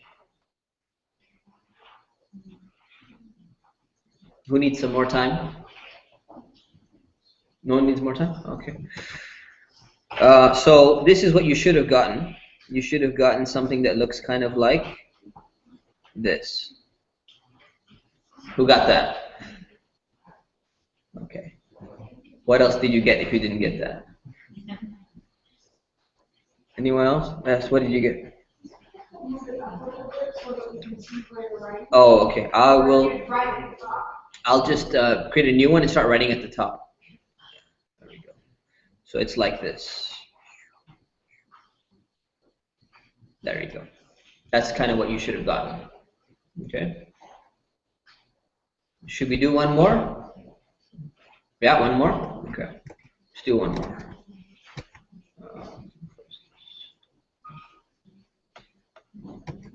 Okay. Let's do this one. Jim, Ba, and Lam. Actually, no, let's do the last one. Mim, Sin, L, M. Mim, Sin, L, M. It's actually Muslim, yes. Right. So how would we write this connected? Right. So we got Mim, Sin, Lam, and Mim. All right. So What was the last one? Mim, Mim. Mim, Sin, Lam, Mim. So we got the Mim here. You got your chart here. Get your Mim down. You got your Sin here as well. You got actually you got all the letters on this page. So see if you can get this one down. Remember, on the line, correct form on the line, always go back to your chart to check your line. And just with practice, the more practice, it'll just flow naturally. Don't try to memorize, okay, Mim on the line. I'm going to write on a note card, Mim is on the line. Don't do that. There's no need for that at all. It'll just come naturally after time.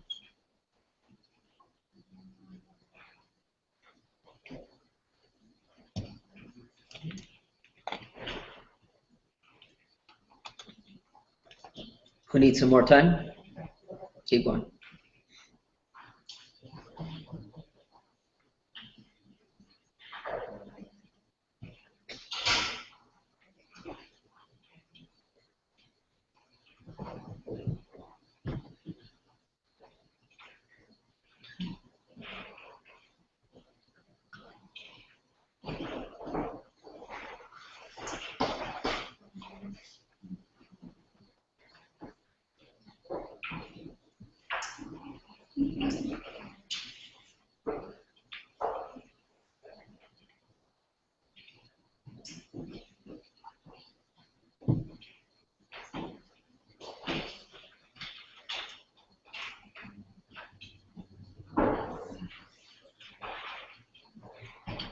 By the way, is there anyone in the class who is not a Muslim?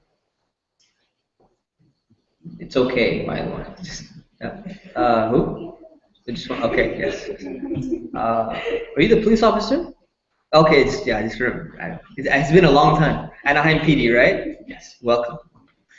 So I didn't explain the prayers, so you explained to her a little bit about the prayers? I'll explain to you more next time. And then we have another prayer break coming up in 30 minutes. Who needs more time?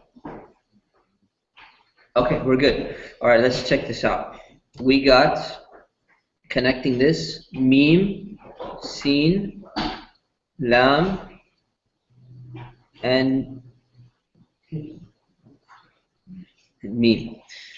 All right, that's the way it kind of should look with this actual proper connection coming. Who got this? Pretty good. Okay, you keep practicing, and you have a lot of practice.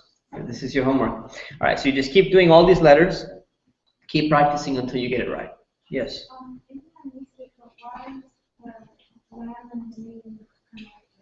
Why are the lam and the mim connected? The last two? Yeah. Okay, because the lam is actually in the middle position, right? So middle position is connected from the right and the left in this chart, and then the mim is in the final position, only connects from the right, and then it goes down. That's the reason. Okay. Any other questions? Yes. It's Muslim. Yeah, it's Muslim. Yeah. So we're about to learn vowels right now, and then it'll all make sense. Okay, so we got these letters. Good. Now there are some letters that do not connect. Okay, there are a few letters which are non-connecting letters. Let me just fill up my notes so I don't make a mistake. And those 6 letters, I'm going to write them down for you, happen to be alif, and it is in your notes, but for now, dal, zal, ra, zai, and wow. You can kind of see a common pattern in 5 of them, and this alif as well doesn't connect. So what does that mean? It doesn't connect. Well, let's take a look at the table. Alif, dal, zal. Going back to our table, look at alif, right? Alif in the medial position, right? So in the medial position, it comes in from the right, but it doesn't go out to the left.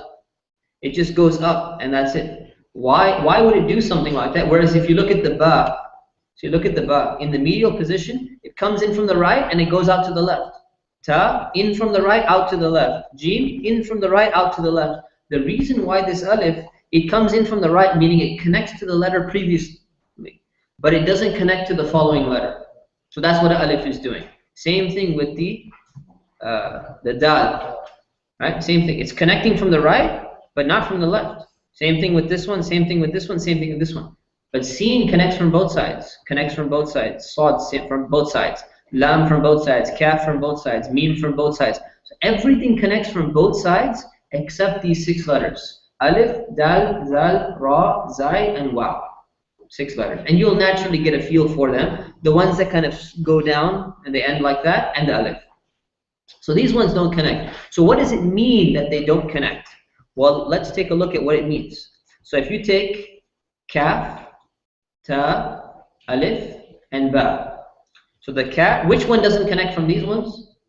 Alif. Alif doesn't connect to the right or to the left? To the left. It doesn't connect to the left. So the kaf, you write normally in the initial position. The ta is in the medial position. You write it like it's in the medial position, connects from right and left. The alif is in the medial position, right? But when you write it the way it is in the chart, medial position. But here's the trick. The ba is the last letter of the word, right? And if it's the last letter of the word, you should look at your chart and say final position, right? But it's not. It's not in its final position.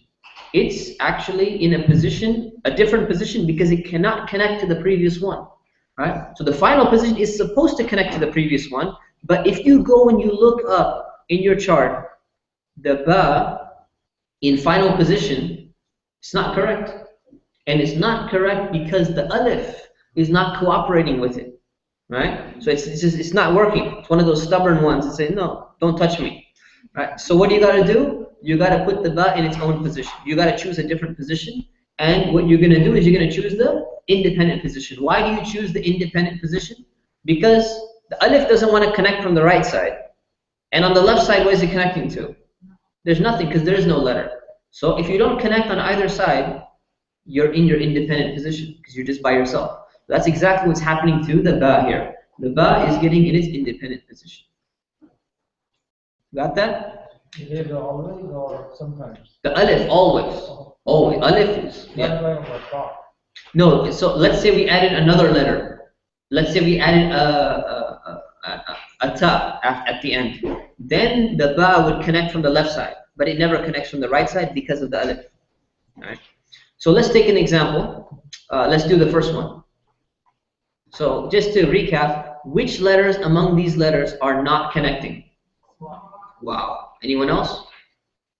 That's it. Okay. So you're gonna go back to your chart, which ideally you would have in front of you. But let's say M, Mim, Sin, Lam, Mim, Waw, Nun.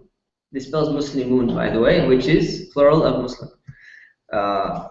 You got your Mim, Sin, Lam, Mim, Waw, and Nun. You got all of them on this chart.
Who needs more time?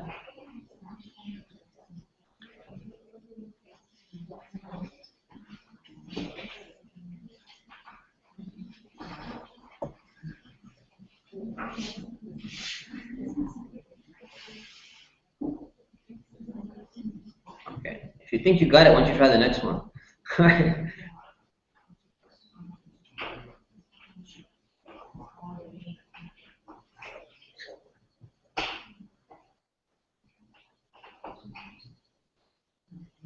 Actually, why don't you try the last one? Try the last one. You can't see the last one? Just stand up. Yeah, seriously, just stand up.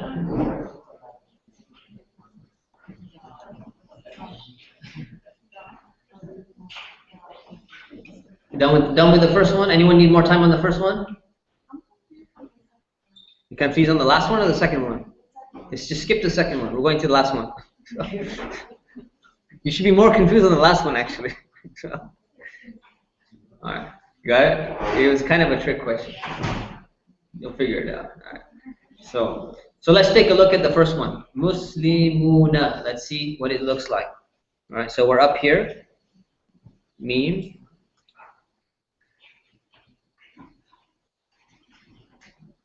It should be straight line. That's what it should look like. The wow does not connect. Who got that? The whole thing. Good, good, good. Okay, let's do the last one real quick. I'll give you 20 seconds to finish.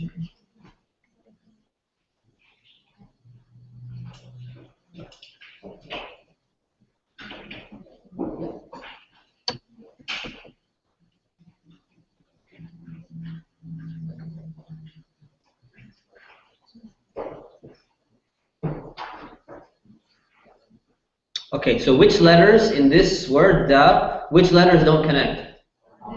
None of them. All of them, they don't connect, right? So actually the way it's written is the correct way it should be written. So there's nothing actually right. That was the trick question. Hopefully you got that. Who got that actually? Oh, pretty good, mashallah. All right, good, we can move on. So review, here's a chapter review for you. Write out all the letters of each word in the independent form. And this is actually a surah from the Quran. Right.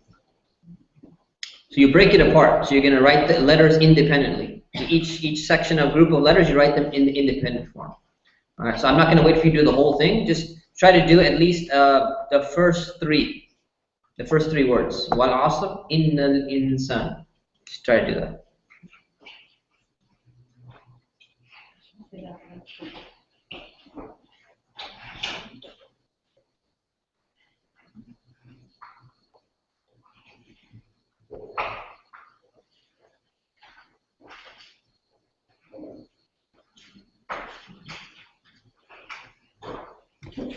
This is kind of what it should be looking like. Wow.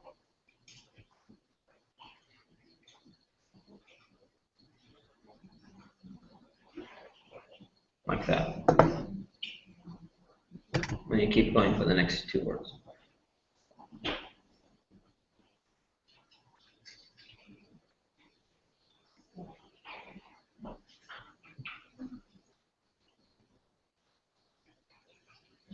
It's a good way to test if you got the independent letters down as well, right?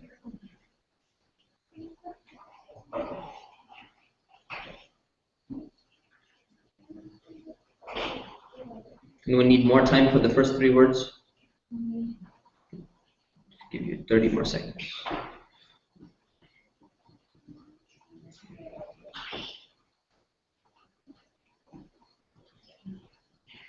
You'll be a calligrapher by the end of this class. With all this practice.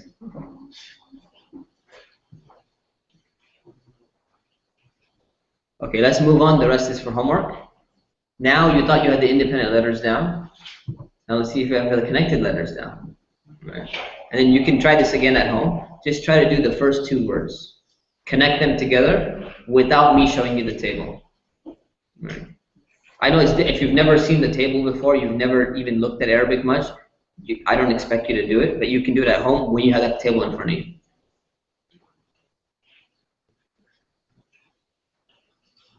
See if you can at least guess what they should look. What was that? The sign-in sheet was going back. Could you repeat it? Write them together. The first two words. The first two words.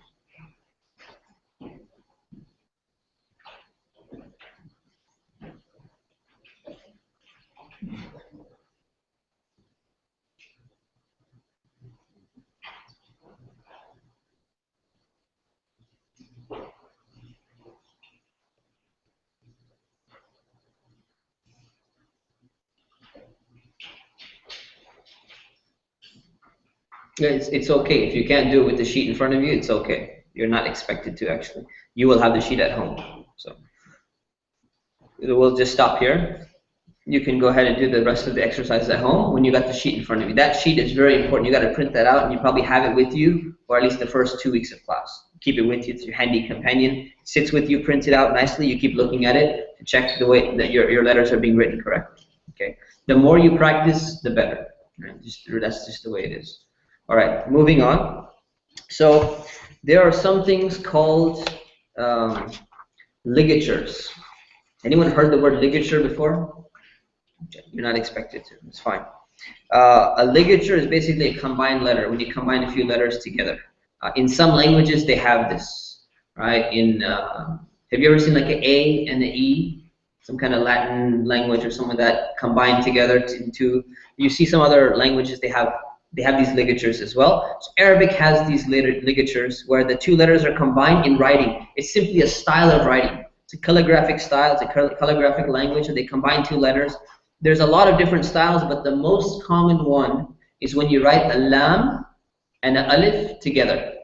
So if you're ever combining a lam and alif, you would think that, well, if I look in my chart, all right, if I look in my chart, what do I find? I find lam in the initial position is like this, and alif in the final position is like this, connected previously. That is not how you write lam alif though. Instead, what you do is you make this cool looking little ligature. Now, how do you do that? The real calligraphic way to do that is to start with the lam by going down, stopping there.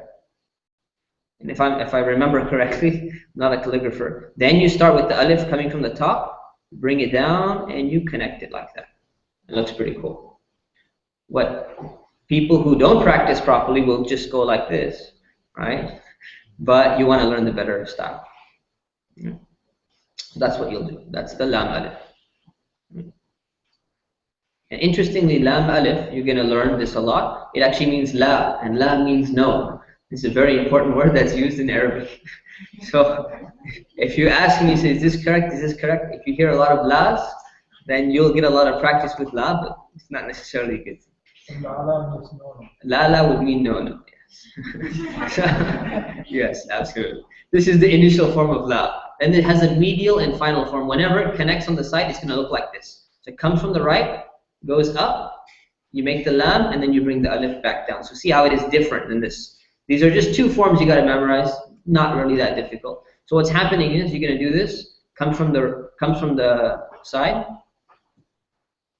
goes up. You make that, and then you get this line here. So that's actually the lam, and then you see the alif got slanted. Same thing here. You got the lam and the alif kind of slanted over. The Leaning Tower of Pisa or something like that. Yes. What's the Arabic name? It's a good question. I don't even recall, to be honest with you. I don't recall. All right. So that's it. So what you do is you practice this and you say, okay, I got ba, lam, alif, dal. Connect these letters together.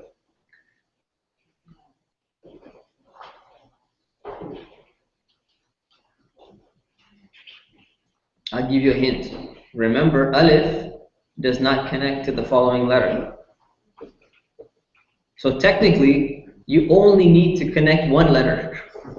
There's only one thing to do in this example, and that is to make the ba in which position? Which position? Beginning position, yes. Beginning position. Here's more of a hint. The ba in beginning position just connects from the side. Yeah.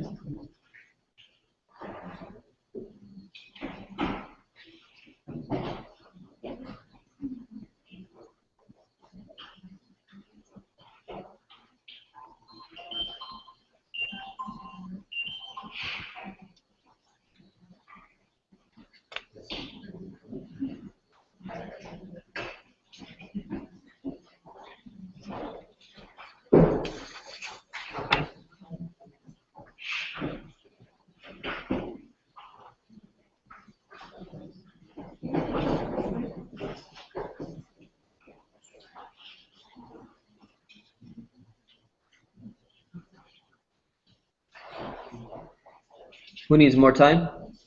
We got it? Okay, so this is what it looks like. Let me clear this. It looks like this. Your ba, your lam comes up, your alif, and then your da. Who got that one? Good. Let's do the second one, which is lam. Right? Lam, alif, mim. So you write that down. It is connected form.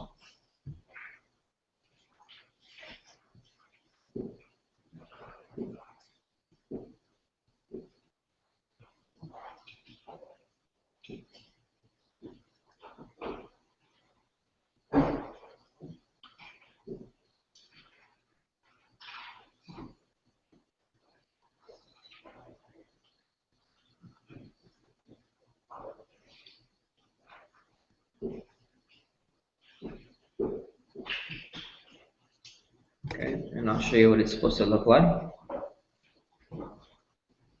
You got the la, and you just put the mim, because the alif doesn't connect.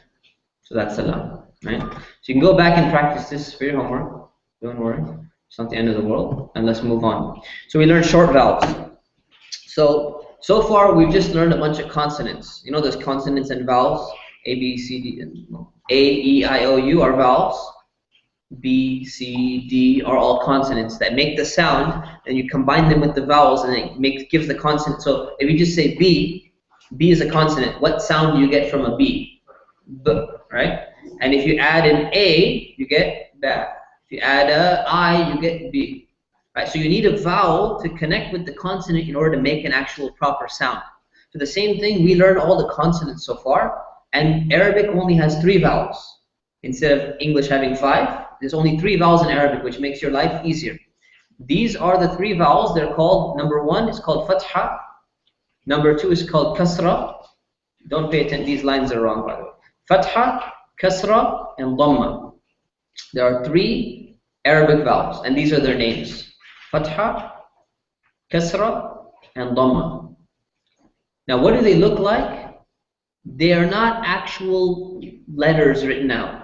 They are these little tiny lines. Forget the circle, actually. It's that little tiny stroke, that little stroke of the line above this circle. That's what a fatha is. This little tiny one under the line, this slanted, curve, this slanted line over here is a kasra.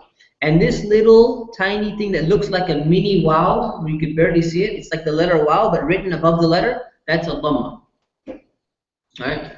So it's just a short diagonal line placed on top, fatha, placed underneath is a kasra, and placed on top as a wow, little mini wow, is a dhamma. So what do these represent? Well, the fatha represents the sound in the word up. So say up or but. See the up in up. The is the fatha. So fatha has the sound up. That's exactly what it has. So what you do is, if you take the letter ba, the sound from ba is the beginning part of that sound. It's b, just like b, right? B. If you take b and you add the fatha on it, you're going to get the sound ba. You get the sound ba, right? If you add a kasra, what is the kasra sound? The kasra is like the word hit or bit. See the I, hit, bit, the I sound? That's exactly what the kasra is.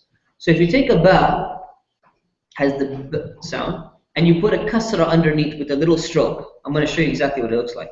So you take a ba. Let's put a giant ba here. Okay. You put this is a fatha. The fatha gives you the sound of up. So you have ba and up. You get ba. The sound is ba. Same thing with jim. You have this giant jim. The jim sound obviously gives you ja. The ja, so just the beginning, like the letter K is k, right? Jim is j, just the beginning part of the sound. So if you put a fatha on jim, you get the sound ja. You get ba and ja, right? If you put sin, you get the sound sa, right? So that's what a fatha is. Now if you change this and you use a kasra, kasra is a diagonal line underneath instead. So what happens is it gives you the sound of I, like hit or bit, I sound. So if you remove this and you put a kasra, you get the sound bi. If you put a kasra on the jim, remove this completely. What do you get? J. Remove this, put a si. Exactly. That's what a kasra is. And then there's a dhamma. Dhamma is this little stroke. So put a sin again, little thing that looks like a wow. The dhamma gives you the sound u, like in the word foot or put. The u. That u sound gives you that letter. So sin has the sound s, and if you put a u, you get su. What about jim? Ju, ba, bu. Exactly. So what you should do is to practice these things, go through the entire alphabet, just saying them. And if you watch the video, who watched that last video? Yeah. With the guy with the stick, you know, that's a very interesting video. So here,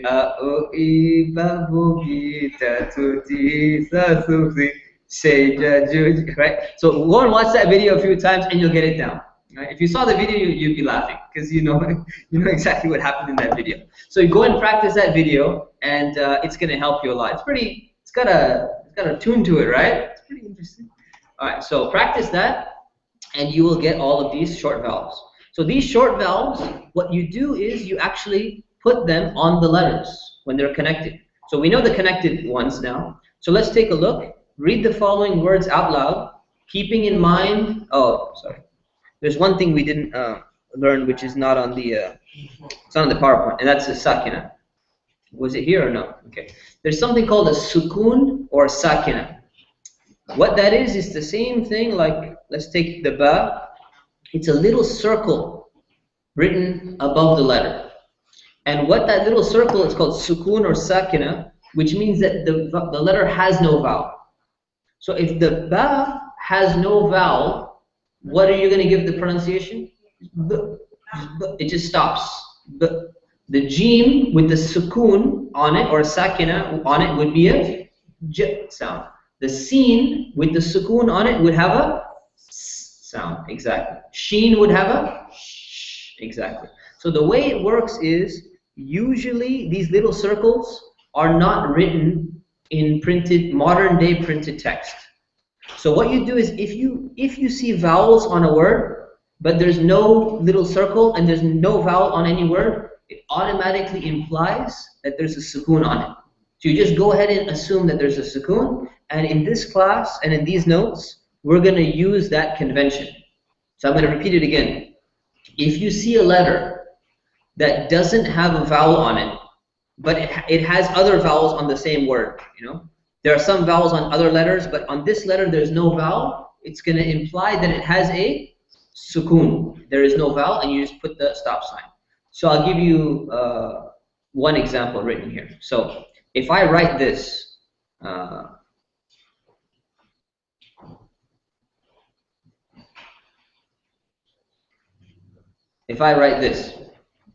right? You have a ba, right? Fatha, ba, you get ba, and the sin has a sukoon. Technically, you just can't see it. So it's bus, bus. Okay. The bus means enough. So should we break for prayer or should we continue? Question. All right, question. These vowels, what are they called? They're called harakat. Yeah, haraka, plural harakat. Right. So let's take one sample or two samples, right? So one thing, by the way, so you see this, can you identify these letters? Meme, Ra, that's a ya and that's a meme. You see how the ya and the meme are kind of written together? That's another ligature, okay? So it should be written more like a ya coming out and then the meme more like on a straight line.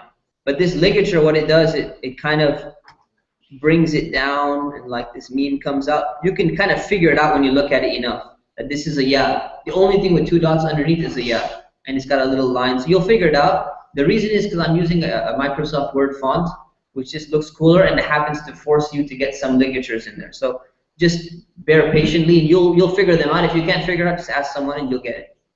So this is meme, Ra, ya, and meme. But it's got all the vowels on it.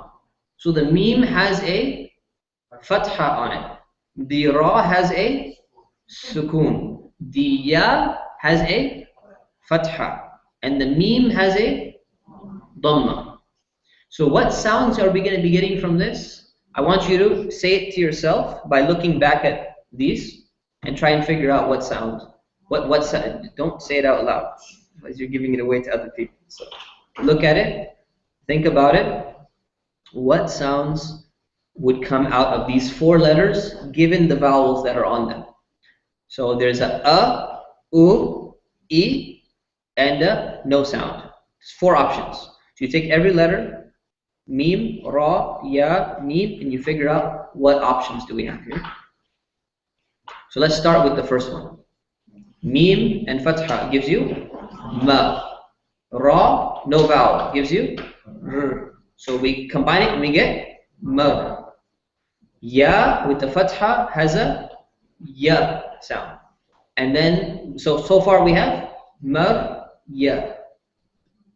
Meme with the dhamma gives you a mu sound.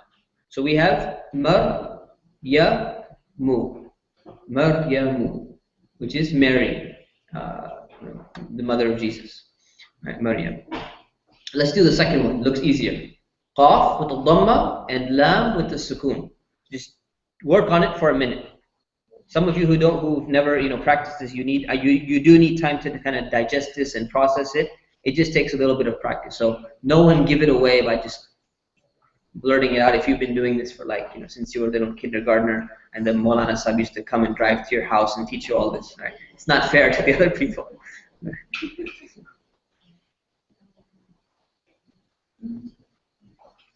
And we have prayers coming up. If you already know this, you can go and get ready for prayer if you need to.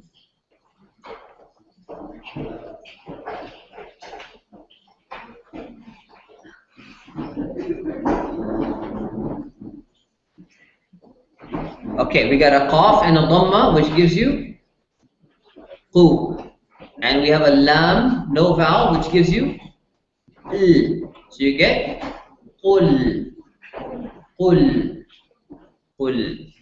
Okay, so just do this practice at home. Remember, if you need a tutor, you need someone to help you with this, reach out to us ASAP, and they can meet up with you tomorrow and start helping you go over these things, okay? Or grab a person next to you, grab a person in class and say, hey, tomorrow morning, we're meeting up for coffee and you're gonna teach me all these things and help me review, okay? Let's take a break for prayer and we come back right after prayer, okay?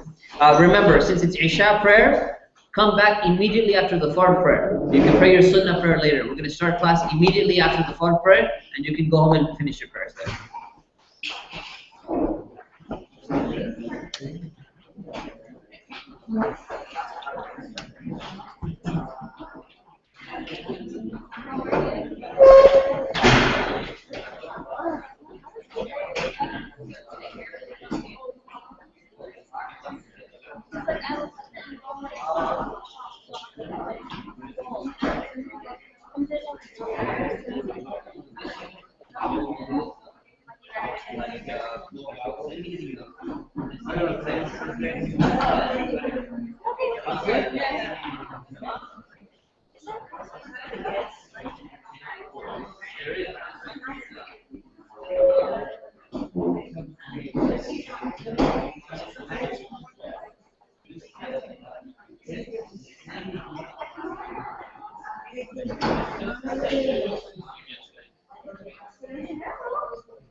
Okay, we're back. Bismillah ar-Rahman ar-Rahim.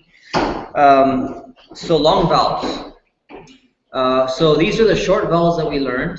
There's something called long vowels. And basically what long vowels do is they take the short vowel sound and they extend it. So we learn u, and e. So what a long vowel will become is a, u, and e. So instead of just saying you say a. Instead of saying oo, you say oo. Just make it longer. Instead of saying e, you say e. So how do you do that? How do these long vowels actually work? Well, this is the way they are.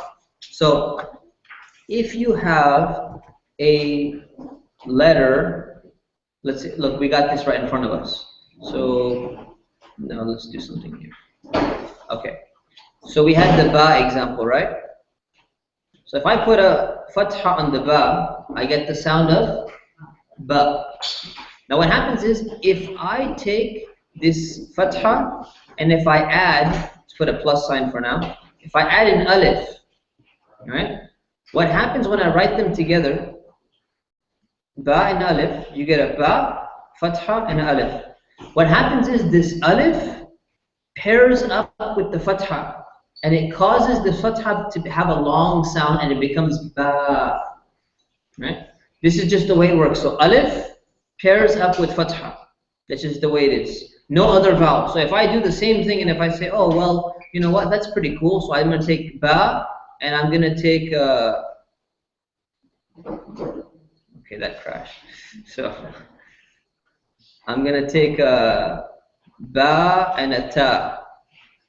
Right? And I say, oh wow, ba, fatha, and ta. The ta does nothing for this fatha. It stays a normal fatha. But only and only if I have a ba, fatha, and a, and an alif, it becomes ba. If I take jim and alif, and I put a fatha on the jim, the fatha and the alif following the fatha turns this fatha, transforms it into a long vowel, and it becomes ja. So how would I write the sound sa? Seen, and then what? Alif, and what do I write here? Fatha. I get sa. Okay, so that's known as a long vowel. Okay. Now the fatha pairs up with the alif to make a long vowel. That's the only way to make a long vowel in the a sound. There's another one, and that is, what if I have a dhamma? I have bu, and I want to make it into boo, long vowel. What pairs up with the dhamma? You might have guessed it's a waw, right? So actually this is sukoon on this alif, which you can't see. This is sukoon on this waw, which you can't see. And you get boo, right? So when you put a waw following this dhamma, which has a boo sound, instead of getting bu, you don't say bu and then woo, the wa sound. You don't say ba and then this sound. It becomes ba, long vowel. It becomes boo.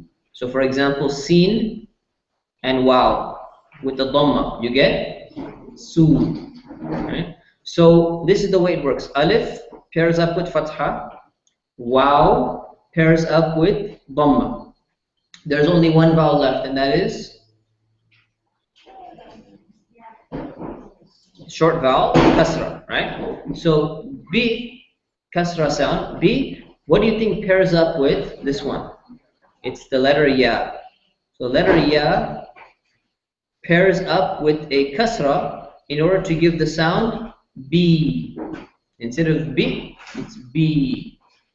So seen, ya with the kasra gives you C. All right.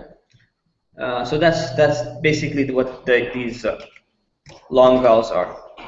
So that's what long vowels. They simply extend it. So whenever you see this example, so you see this mim, fatha, and alif, you get ma. If the alif is gone, you get ma. Good.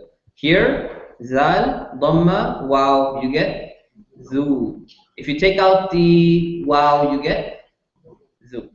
Right? And you can barely see this fa, kasra, and ya. You get, it's a fa, kasra. Fi, long. With ya, you get fi. So instead of fi, you get fi. So this, you'll practice this, you'll memorize this, but just hopefully understand how it works. Any questions on this? These are long vowels. So what you're going to do, you're going to keep your eye out all the time. Every time you see a fatha, and you see alif coming after it, you say, whoa, wait a minute. That's not just a fatha. That's a long vowel. I gotta say ah. If you see a dhamma and then you see a waw coming after it, you say, whoa, whoa, whoa, I'm not gonna get tricked up. This is a long vowel, it's not a short vowel. Any other letter followed by dhamma is gonna be a short vowel, except this waw. And one other exception, which we're about to learn in the next lesson. So let's practice our long vowels and look at exercise 0.10. You read the following out loud to yourselves, whispering to yourselves, and then we're going to double check and see if you got it right. So see if you can spot the long vowel and see if you can pronounce it correctly. Try and do 2 of them, or if you're done, just keep on going. I'll go over 2 of them with you.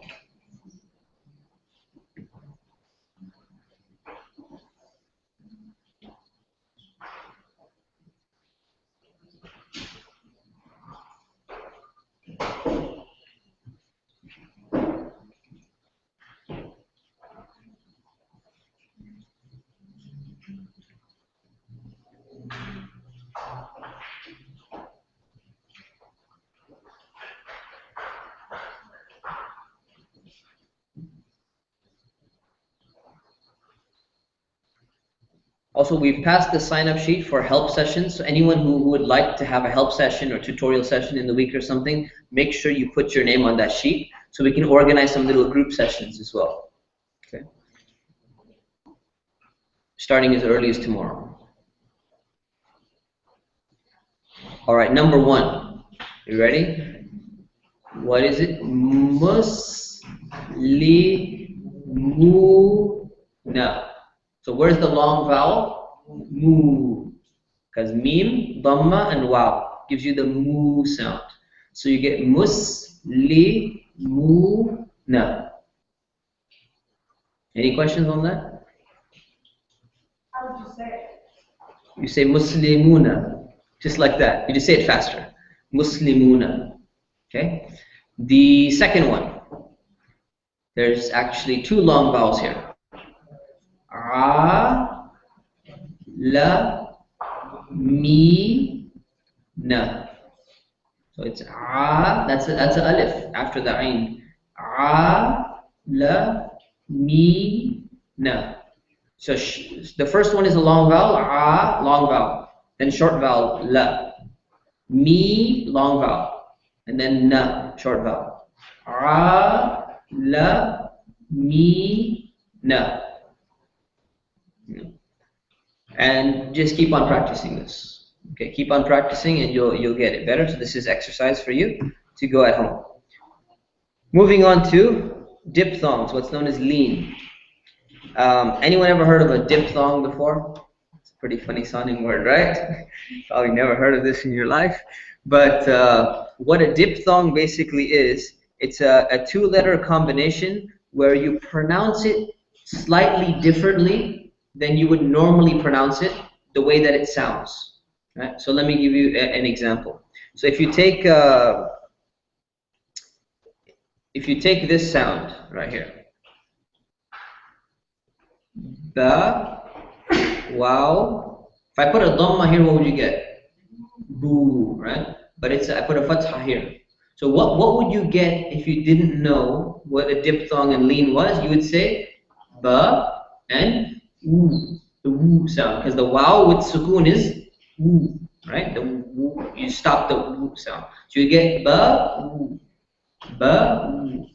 But instead, this turns into what's called a diphthong or a lean. And what happens is, whenever you see any letter that has a fatha, has an a sound, followed by a waw and a sukoon, instead of saying ba, you say bo, you say o, right? Just like the word o in English, right? So you say o, you just make this o sound.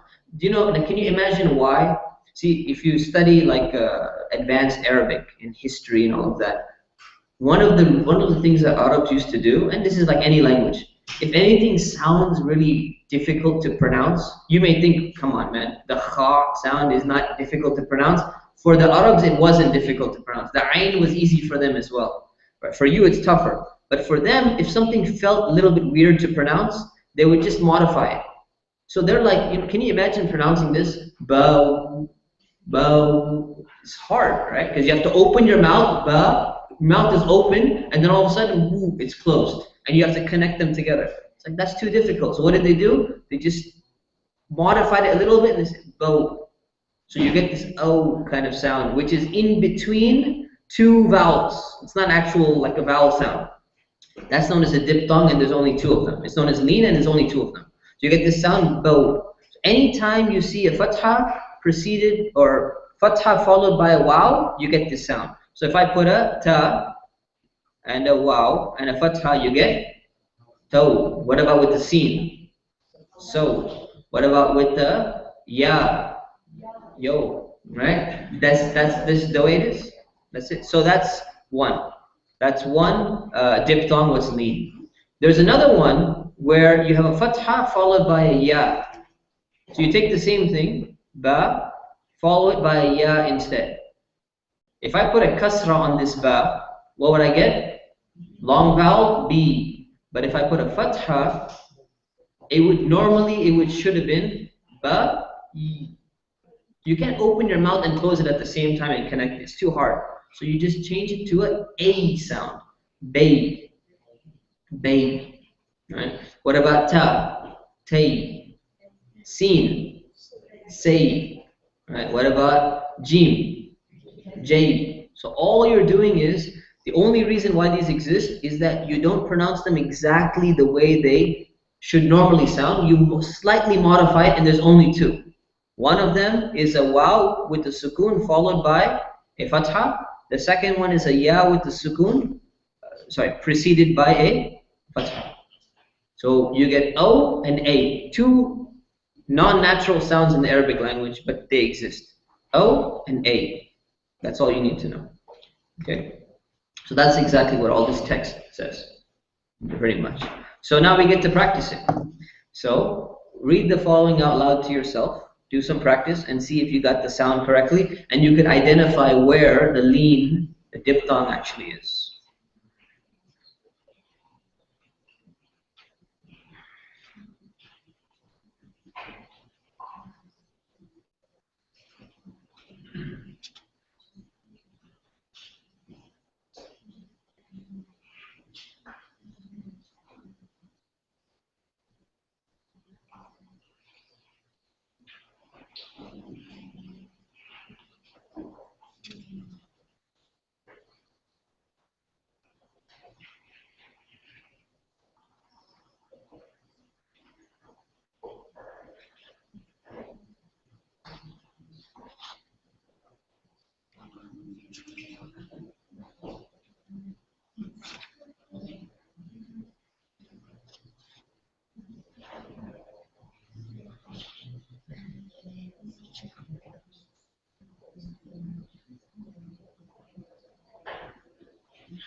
Remember, no vowel, that means sukoon. So let's try number one.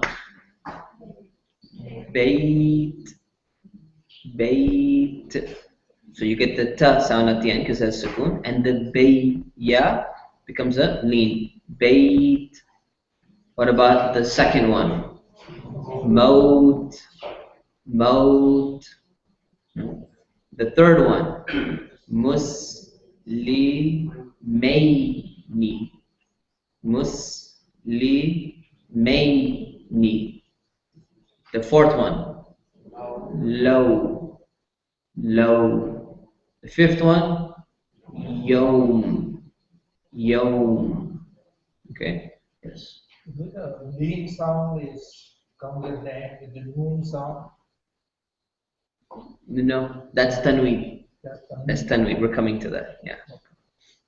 Any other questions? Okay. Yes. Is the last one like in particular? Yom, yes, Yom Ad-Din, exactly. It's from Surah Fatiha. Good, you got it. It means day.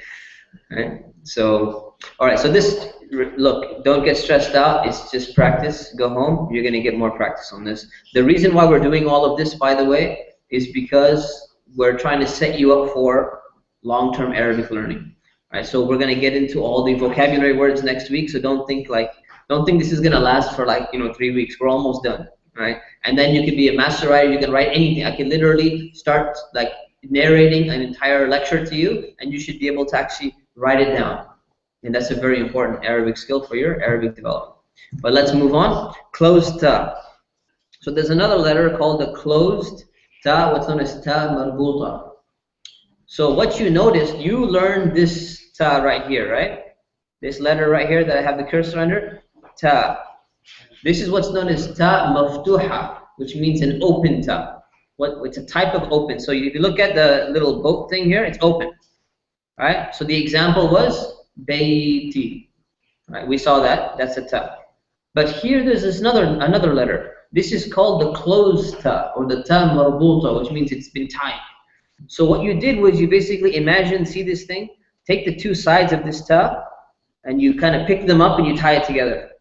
What's going to happen? The ta becomes a circle. So that's all you've done. You've taken this thing, and instead of it being open here, you closed it by making a circle, and then you leave the two dots on top. This is known as ta marbuta, or a closed ta. And it has special rules. So sometimes it sounds like a normal ta, and sometimes it doesn't.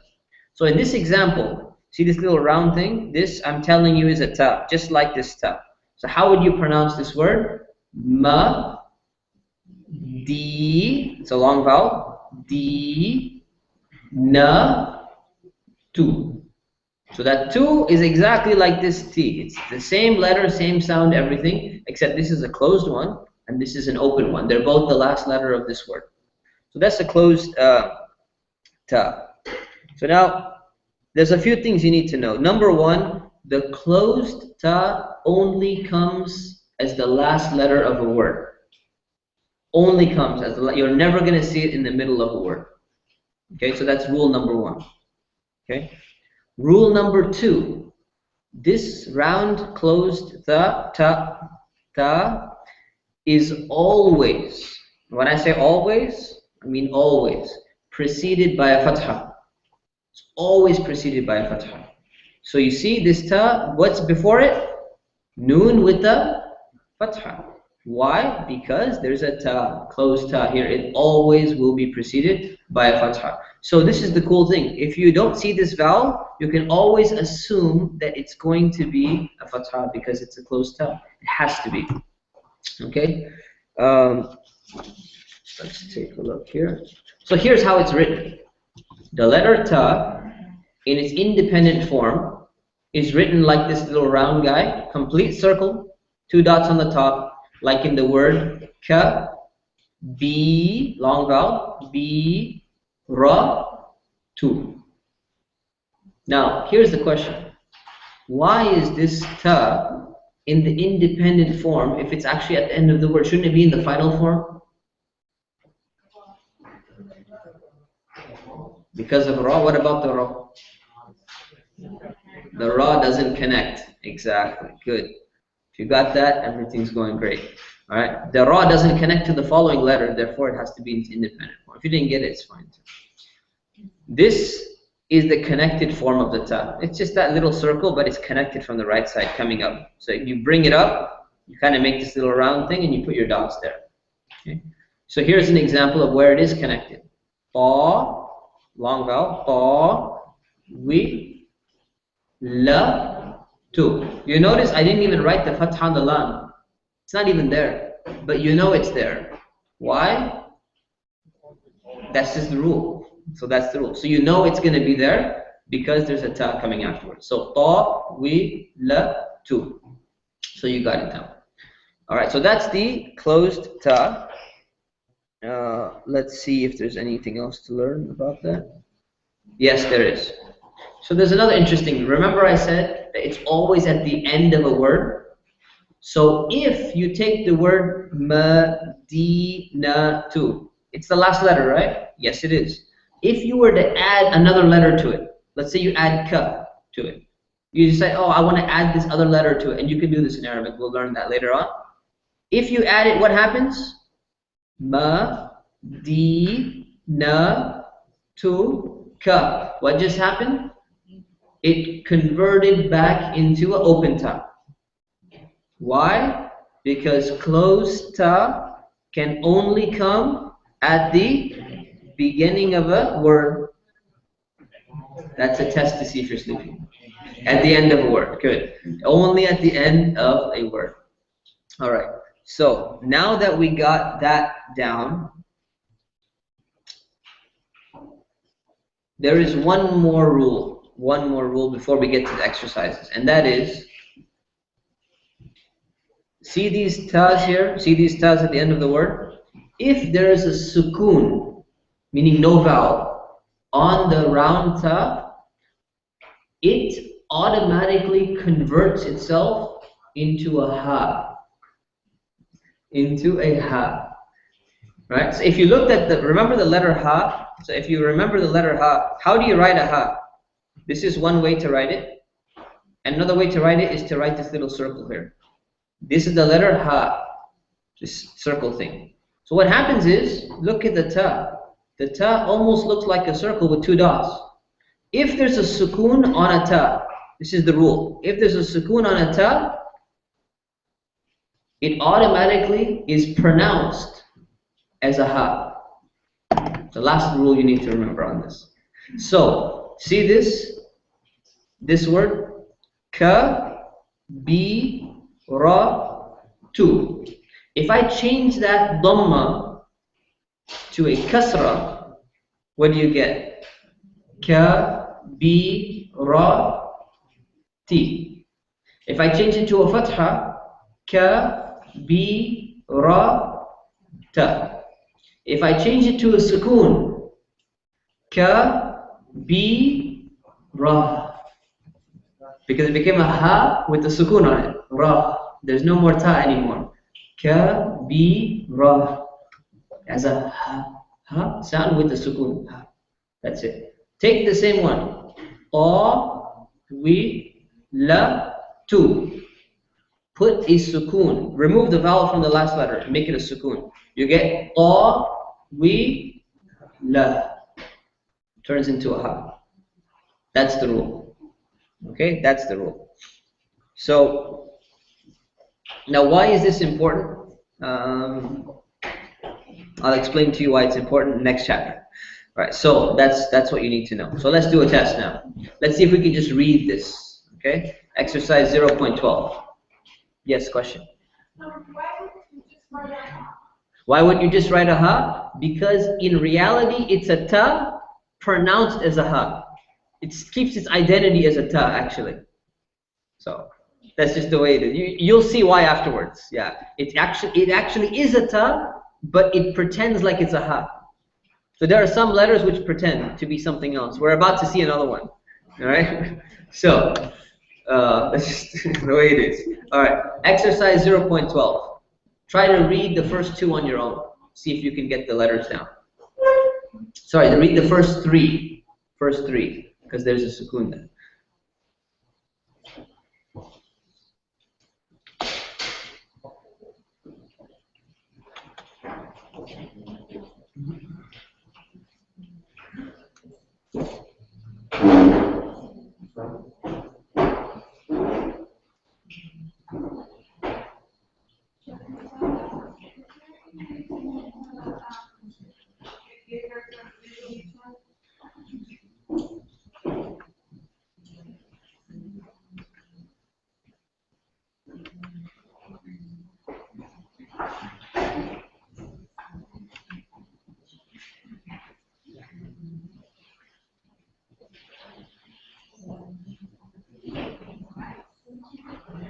There you go. Resume.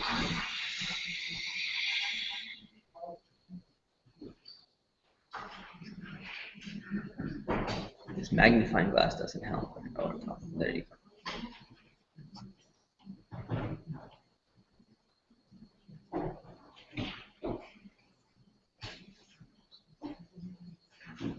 Who needs more time? Looks like we got it. Okay, number 1. Fa, long vowel. Fa, ti, ma. That's right. Ma, ta. Good. How do you know it's ma? Always, because the ta is there. Right? Next one. Ma, di, long vowel. Ma, di, na, ta. Good. Last one. Hiya, sa, ri, ra. Ra. Who got that? Yeah. So because it's sukoon, it turns into a ha. You pronounce it as a ha. So even though you see a ta, it's sa-ri, ra. Got a ha at the end. Okay? How do I turn off the magnifying glass?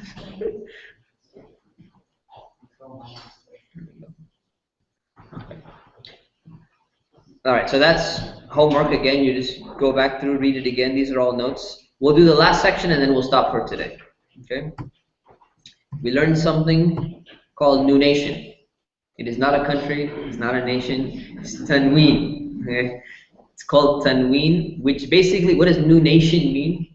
Asian means like to do something. So basically, you're nooning a word. You're adding a noon to it.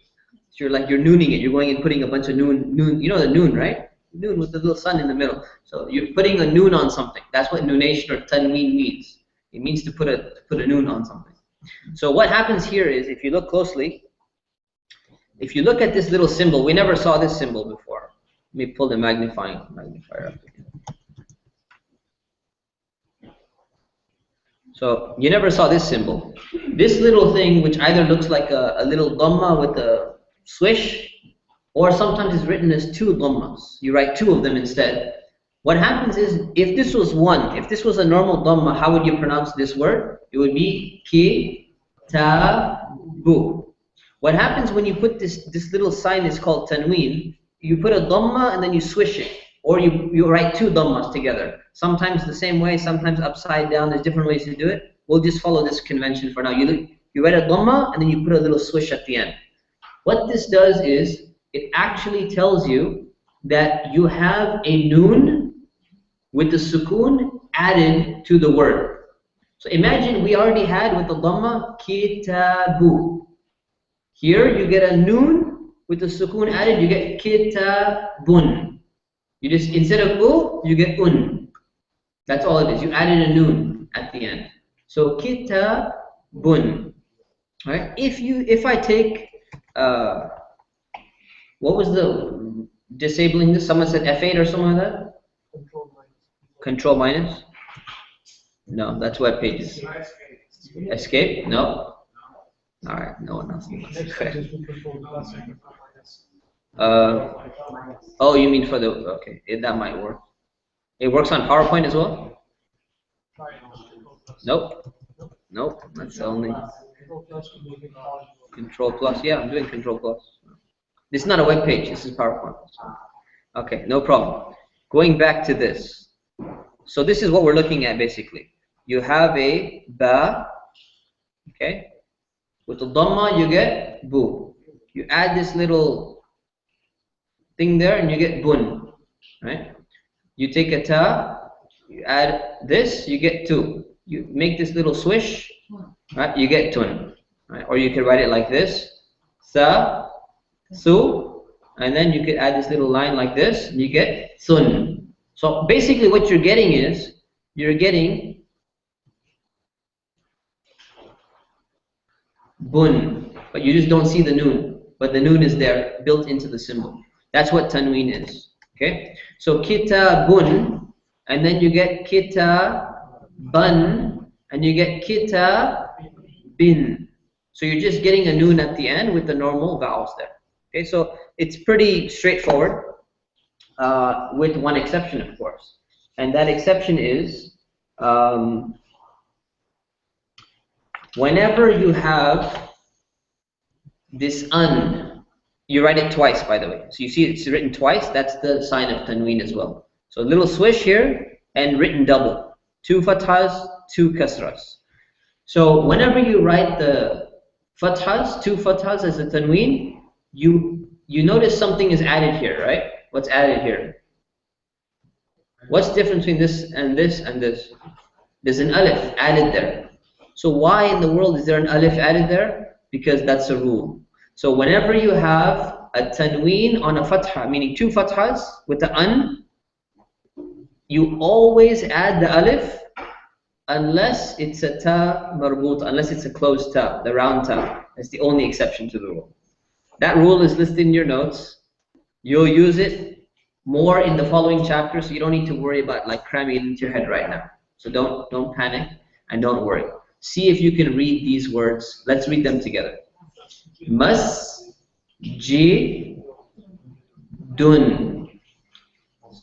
kitabin, qalaman, babun, di, long vowel, di, na, tan. That's tanween, okay? So we'll stop here at shadda and we'll continue. So your homework is only from 0.1 to 0.13. I'll adjust it in Canvas that when you're promising, you're actually not lying. There's 2 people who actually did the homework somehow. Did they really do it, or was it accidentally they pushed yes? Did anyone do the homework so far already? All 20. So I think you accidentally pushed yes. So you need to go back and check that, inshallah. Okay, the class is technically full and there's a wait list, so we have a policy. If you're on the wait list, we'll still invite you to Canvas. If you've not received your Canvas invitation, make sure to check your email or check your spam box. If you don't get your Canvas invitation immediately, email us ASAP, cis@iioc.com, or call the number and leave a voicemail and say, hey, I'm enrolled, I even paid, and I didn't get my Canvas invitation. What's going on? I need these notes to download. So please make sure you do that. Make sure you signed up. If you need help, we're going to reach out to you by tomorrow and figure out how we can, get you some tutor or something like that. Any questions before we end? Any questions? So next week, Thursday, we start the vocabulary and everything. So don't panic and say, I didn't even learn any Arabic words. You're going to start learning more Arabic words than you ever wanted to next week. What's that? The homework is actually due, if we could just settle down for a moment, the homework is due in 1 week. So by next Tuesday, although you should have a lot of it practiced by Thursday, you're officially required to turn it in 1 week. Because if I give you 1 day, it'd be too difficult for you, right? So you literally have 1 week to do the homework. And even if you don't do it by Thursday, all of it, I hate to say this, but if you don't do it, you're still going to be okay. But don't just get lazy and say, oh, okay, I'll do it on Saturday. Try to do some tomorrow, but you will be okay if you walk in Thursday and you didn't do all your homework. Okay? So, announcement from Brother Jamil. Ladies and gentlemen, have your attention just real quick, please. If I could have every one of you help put away chairs and tables, I would appreciate it very much. Just grab the chair that you're sitting in, put it away, and then you guys probably also stack up the tables neatly over there on the wall. I appreciate